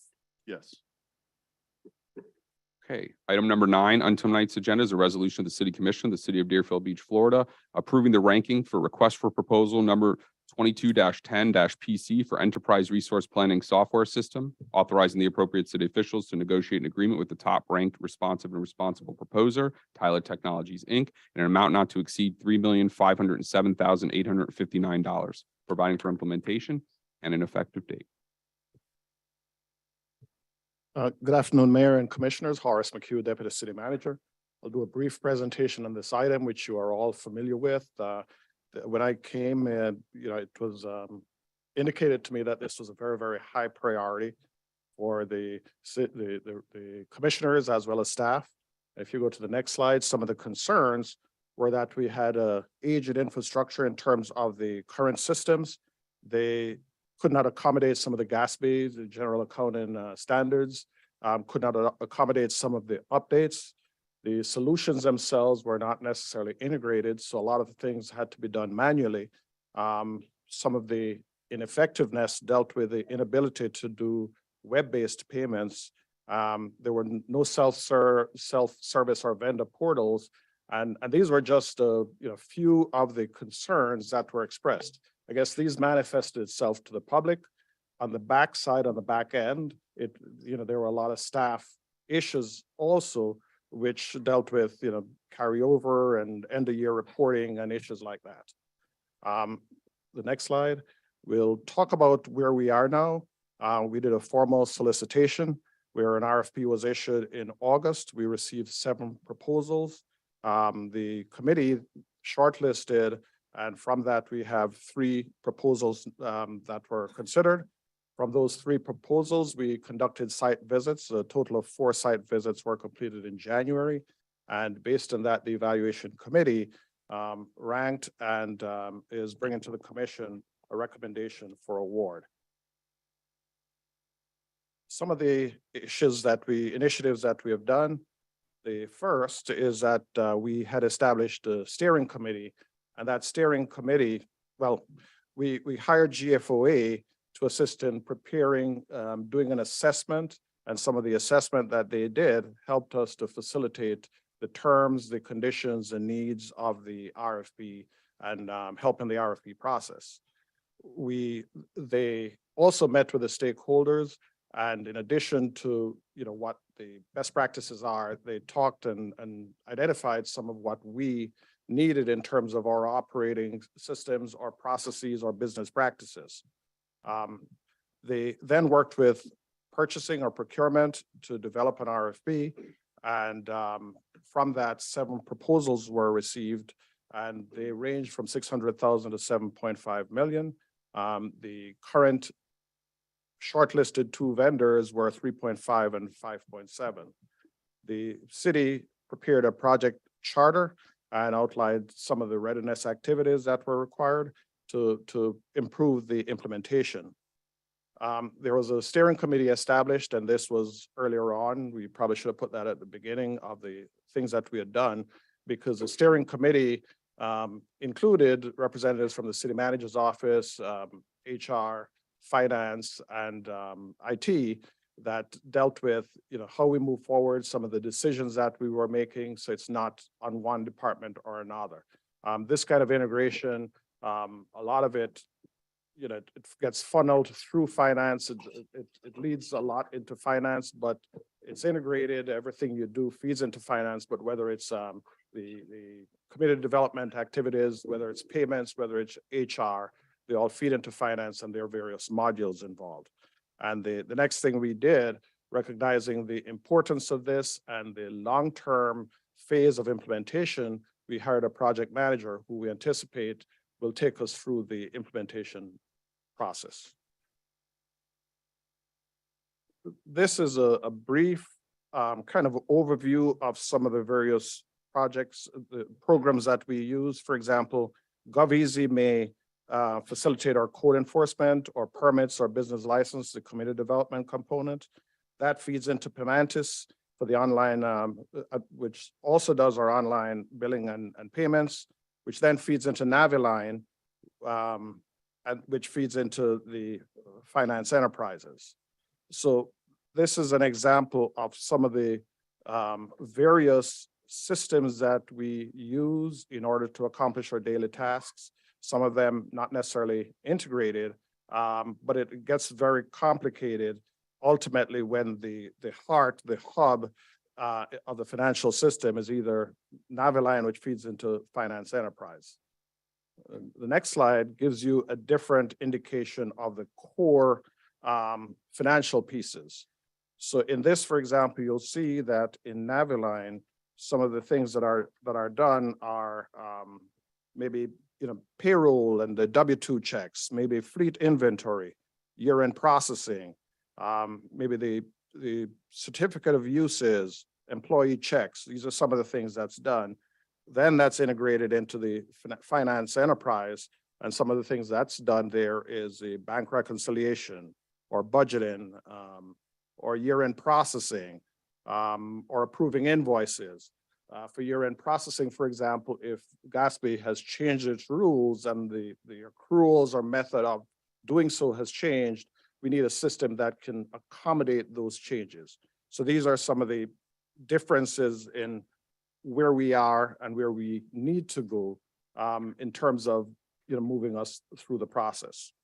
So the next slide gives us a brief summary of some of the forthcoming outcomes. For example, as far as accounting, general ledger and project grant accounts, revising the chart of accounts and accomplishing a lot of other things.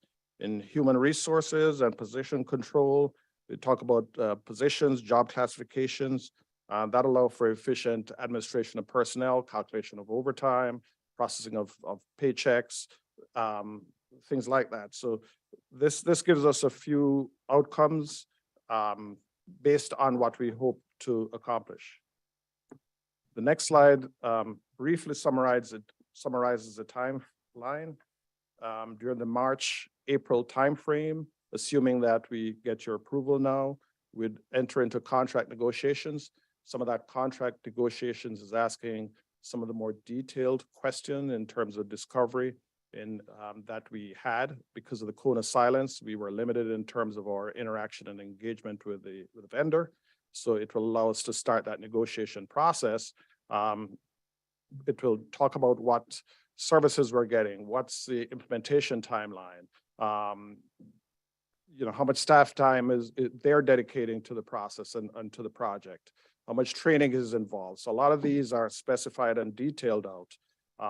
We have some limitations in terms of our preferences. For example, if we're implementing a finance module, we'd prefer it not to be implemented in the middle of budget season or in the middle of audit season. So all those things we have to work through, and that contract negotiations, in addition to discovery and finding out a little bit more, we anticipate we'll be bringing that back to you in April, May.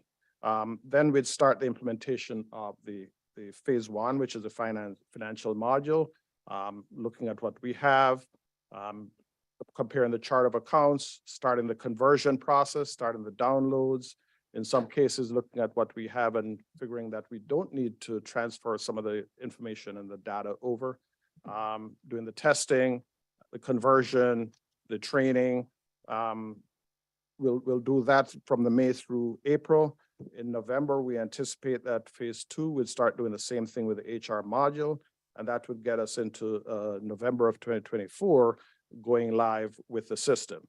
Part of this also would allow us to look at other modules. For example, you may have a community development module that deals with the issues in terms of planning and permitting and zoning and all that.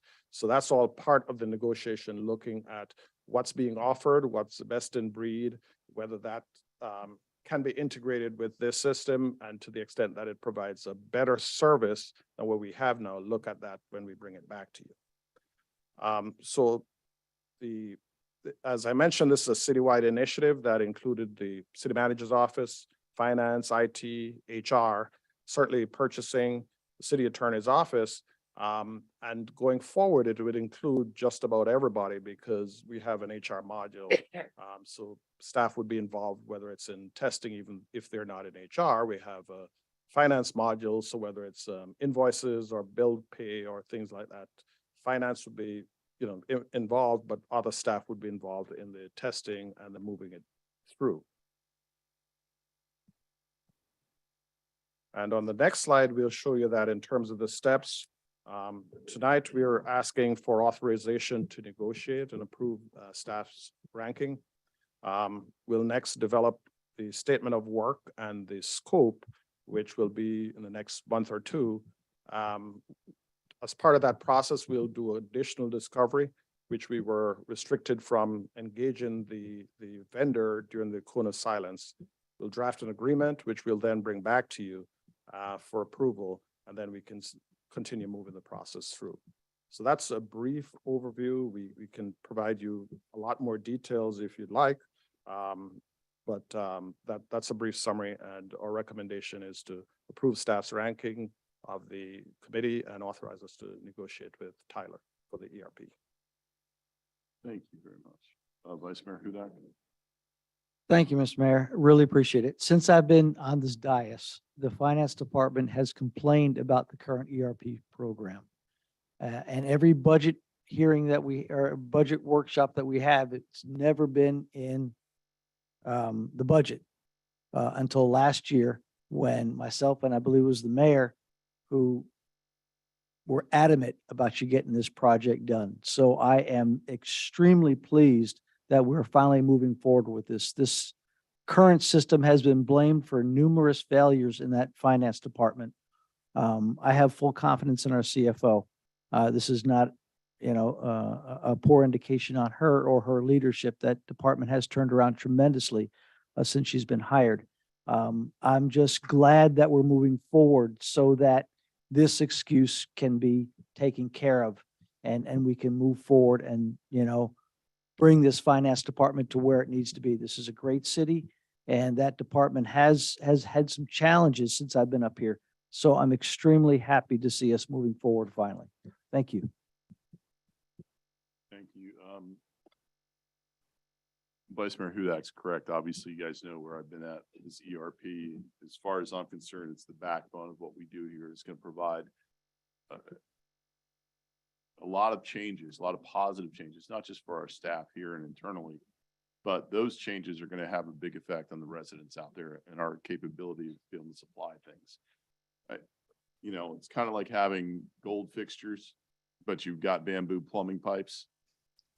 The backbone of what we do is that ERP system. So I'm frustrated that it's going to not kick in or go live till November at earliest. So that is still frustrating to me. And I think we probably, it should have been done a long time ago. I'm just glad it's moving forward with a concrete plan. I support this. I'm glad we're moving forward with it. And I hope we're able to hit those benchmark dates on this. Is there anyone from the public that would care to comment on this item? Item number 9. Don't see anybody up online. Anyone here? Close it to the public. Motion to approve. Second. Thank you, Vice Mayor Hudak, seconded by Commissioner Parnas. We have roll call, please. Commissioner Drosky, Yes. Commissioner Parnas, Yes. Commissioner Preston, Yes. Vice Mayor Hudak, Absolutely, yes. Mayor Gantz. Yes. Okay, we are now at comments by administration and legal. I do have one comment tonight.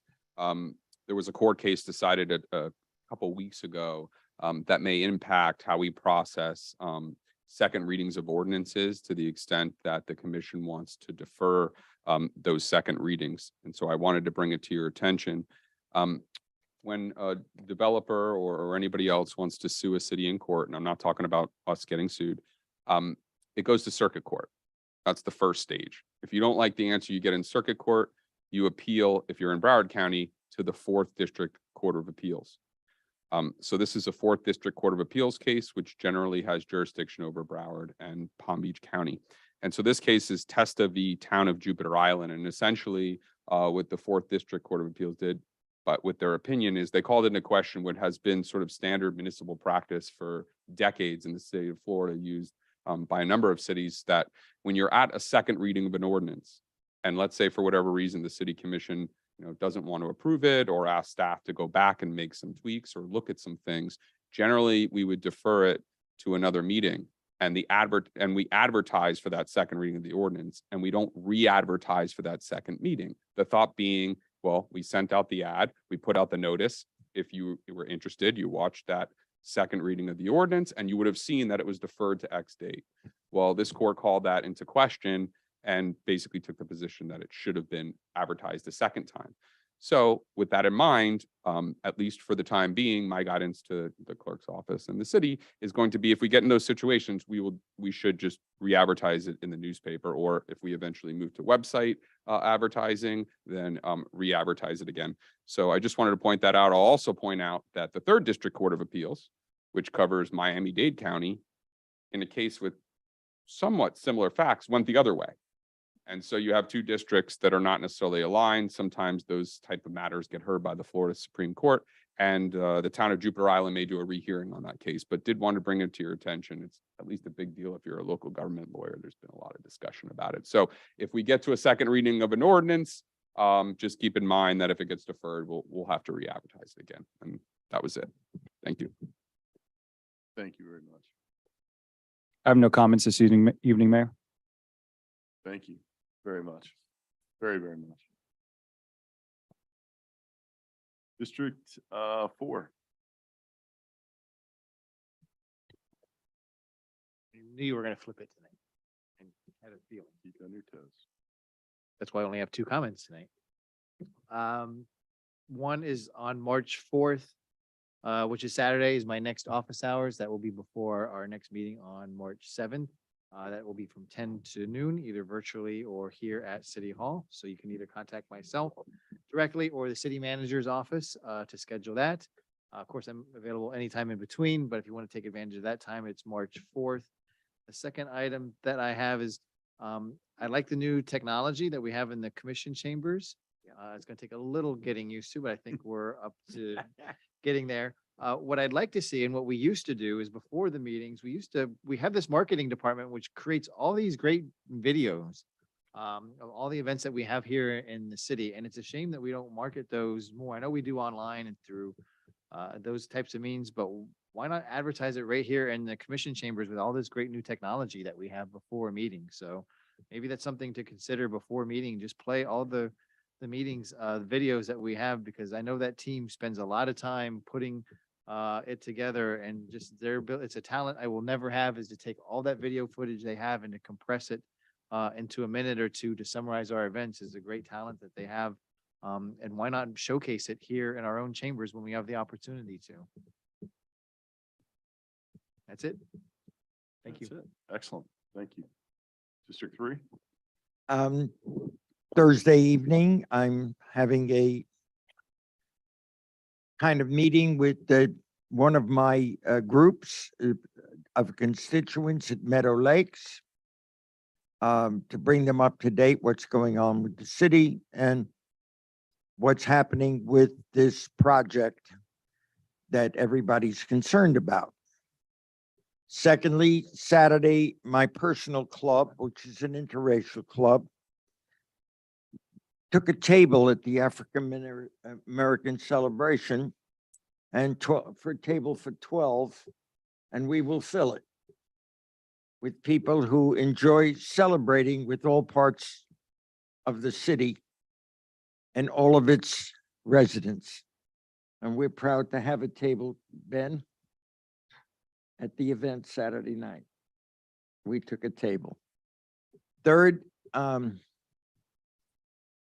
15th of March, I have a meeting in Century Village. Also on this Friday, I believe, we have a District 3 meeting in Century Village. To keep our residents informed about the city, what we're doing. And let me make this announcement as well. I am proud to sit on the Broward County Planning Board. And when it comes to this project that we've been discussing, I do what the city asked me to do in representing it. And a perfect example was when we fought Waste Management about expanding the dump. And for the first time in a lot of years that I've been on that commission, we voted 18-0 no, because it doesn't solve our problem. All the cities in Broward have put together a committee to find a solution to garbage, not just kick the can down the road. Because eventually the dump in Deerfield will be filled. And then they say, well, you're going to have to ship it elsewhere. I got news for the residents. Our garbage doesn't go to that dump. It goes to a transfer station and is shipped up to Orlando. So expanding the dump is not the answer. Finding a solution is. And we're a part of that. It has to get solved. And this city is working very hard with the other cities to find that solution. That's why we're here, to find solutions to problems. And garbage is a very big problem. That's all I have. Thank you. Two. I count the other way. I know. Can't count to four. I take my shoes off for that one. Thank you, Mayor. First of all, I'd like to thank staff for the Pioneer Day. For whatever the reason was, it was a lot of fun. And as I looked at our residents and, as they were getting involved and watching all the floats and that sort of thing, it just made me feel good that we're able to do this for our residents. And whenever we're doing something good for our residents, we ought to celebrate. We all ought to celebrate, because I can remember, when this city was much, much smaller, much more intimate, and it has grown into a new stage. But there's a lot of little things about it that I'm sure so many of us remember we'd like to take hold of, and it's a good thing. But the Pioneer Day over the years have grown into something that everybody can celebrate. It's a good thing. This March 4th is going to be the first or the inaugural celebration of Community Day. That is intended to be a day of diversity, where we celebrate all of the diversity in the city of Deerfield Beach. And we are multicultural. There's a lot of different ethnic groups in our city that we need to celebrate. All of us need to sit down and talk and get to know each other and be a better Deerfield Beach. So I want staff to get with me and let's talk about that a little bit, because I haven't really heard a lot about its planning, and I'd like to know what we're going to be doing on that day, because I want that day to be successful for our residents. And by the way, that day is going to rotate. It's going to start in District 2, go to 3, 4, to 1, back to 2. But it's something that we're going to celebrate every year, and bounce houses and things for our kids to come out and play and get to know each other. I also like to thank my colleagues for remembering the time when that came about and realizing that there was a need to step forward to bring us closer together. So I do thank you for that. I went to the the Brazilian festivities, and it was a beautiful time out there of music and everybody getting together. It was a very, very, very wonderful thing. This Saturday, at 5:30 to actually 8 is the Black Heritage, and that's going to be over at the DoubleTree. Everybody's invited. You know, you got to call and get a ticket, of course. But it's a great event. It has been over the years, and I'm really looking forward to that. And with that, I'm having a district meeting tomorrow at the Hillsborough Community Center, 7 p.m. And MBA is actually, staff is going to put on a presentation of MBA. And they will be able to answer your questions about, you know, what is really happening with that project. As it is now, there are a lot of people just actually saying things that is just not true. And so come to the presentation tomorrow at the Hillsborough Community Center at 7 p.m. And they're going to give that presentation, and you're more than welcome to ask questions. The more information that you have that can actually create clarity is really what you want. That's what we want. So everybody's on the same page. We want all of our residents to be on the same page about anything that we're doing here in the city. And that's it for me, Mayor. Mayor, if I may? Yes. Just briefly. Thank you for inviting the community out to this Saturday's African American Heritage Banquet. Commissioner Preston, unfortunately, I'm happy to report that we are sold out for that event. It is a sold out event. So Thanks, Bernie. that's good news. Whole big table and the public can't go. Great. I have a ticket from the city. You can use it. Thank you, sir. District 1. Thank you, Mr. Mayor. Couple of things. First and foremost, Pioneer Days was a tremendous, tremendous success. And I want to just a shout out to our employees. We had employees working from 6 o'clock in the morning to past 9 o'clock at night. We had volunteers, whether they were with Kiwanis, Rotary, the History, Deerfield Beach Historical Society, working the entire weekend to make sure that not only our citizens, but also the guests who joined us, who do not live in the city, had a wonderful time. So again, I want to thank everybody, BSO for keeping us all safe, as well as the fire department, everybody for making that event such a tremendous event.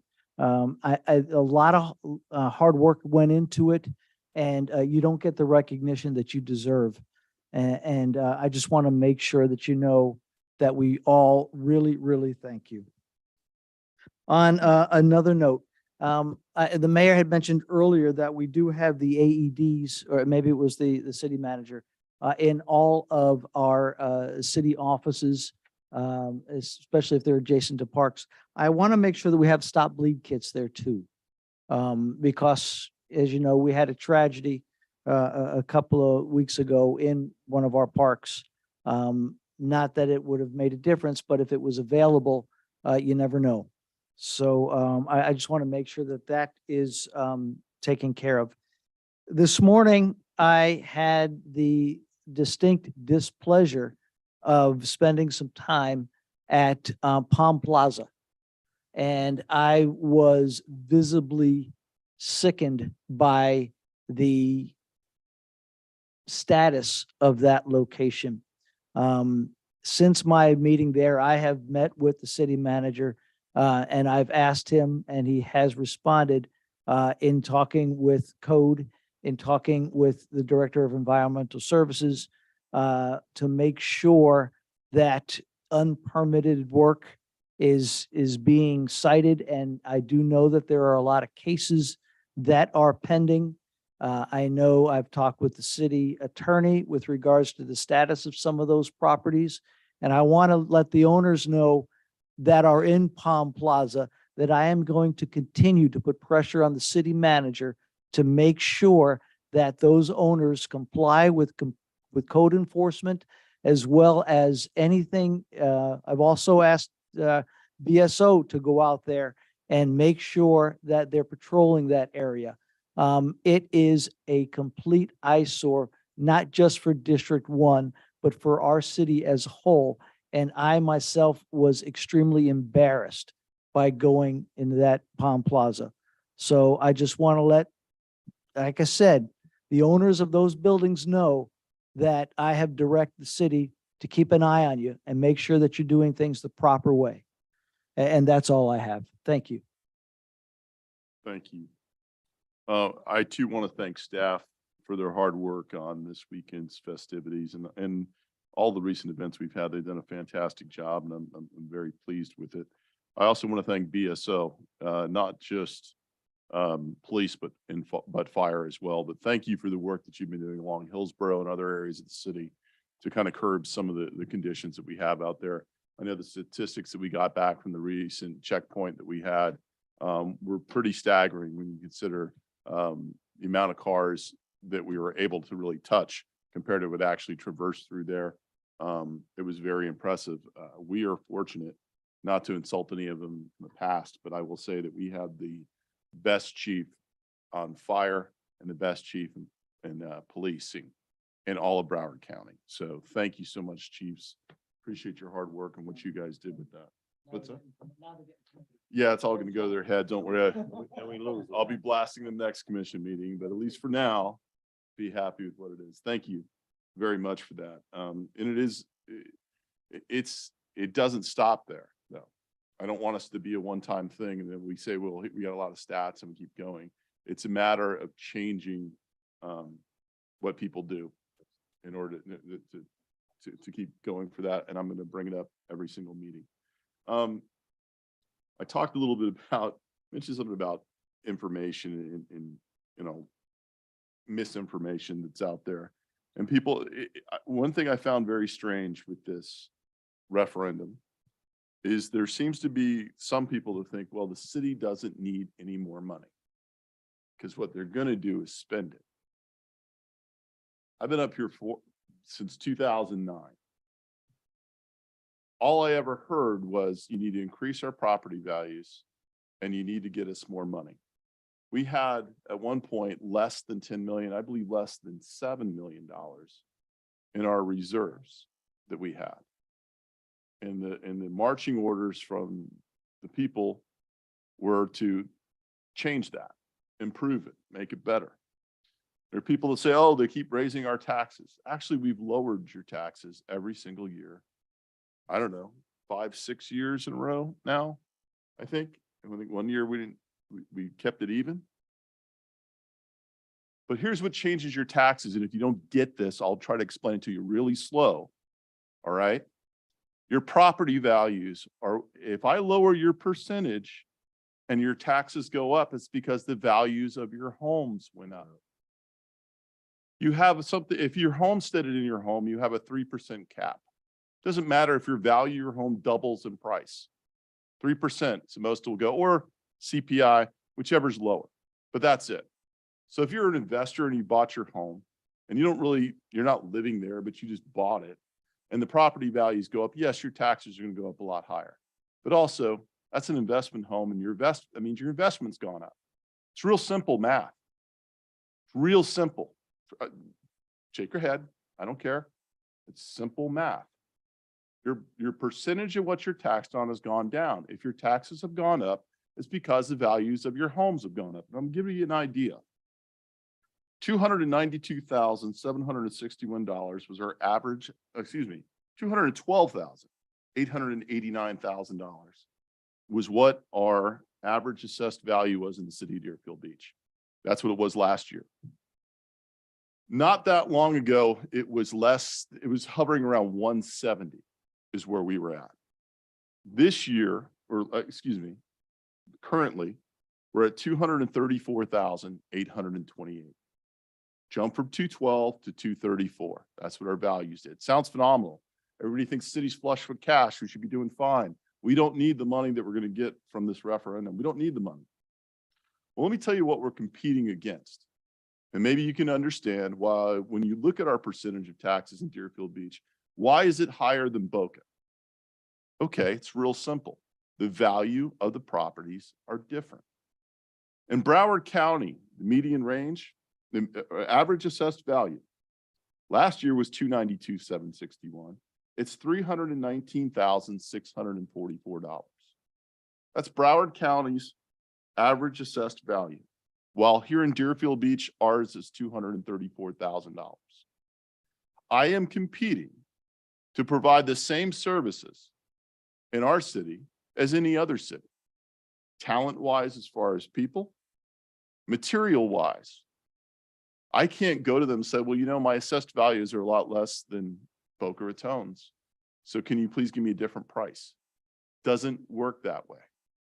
Everybody wants nice parks. Everybody wants improvements along the beach area and all those great things that we have. We are doing it with one hand tied behind our back. And it's been like that historically in Deerfield Beach for years. There was a time in which we didn't have the backup of having some of the utility taxes that we have now. We didn't have them. Other cities did. Higher values plus a utility tax. We didn't have that. Ours were based on assessed value. Now, take that when the economy crashed in 2009 and your home values went in half and you're homesteaded and your values went back up the next year. The most the city could recoup on that 50% change is 3% a year because you're capped. Values go down, that's your new starting range, and I can only get 3% higher a year at most. That is trying to operate a city with one hand tied behind your back. It's simple math. So when people say, well, how come Boca's taxes are so much cheaper? If you live in the Cove, move your house a few miles north. Tell me how much your home would be valued then compared to what it is in Deerfield Beach. You wouldn't be able to afford to live there, most likely. We are one of the most affordable beach towns in Florida. We are really lucky to have that, but it's not easy to operate that way. So this weird sentiment that maybe the city needs less money doesn't make a lot of sense to me. It goes against what everybody's been asking for almost a decade. And now here we are, and there seems to be this shift. Doesn't make a lot of sense. If you have an issue with where some of the money's going, okay, I get that. But to make the blanket statement and say that we shouldn't move forward with certain things because we don't need any more money really shows that you don't know what you're talking about. And I'm happy to help people understand it a lot better. Doesn't mean you're stupid. It just means you may not see the big picture. And happy to help you with that. So that's my messaging for anybody out there who seems to not get that, because I hear that a lot and it baffles me. So that's all I have to say tonight. Mr. Mayor, I have a question for you. Yep.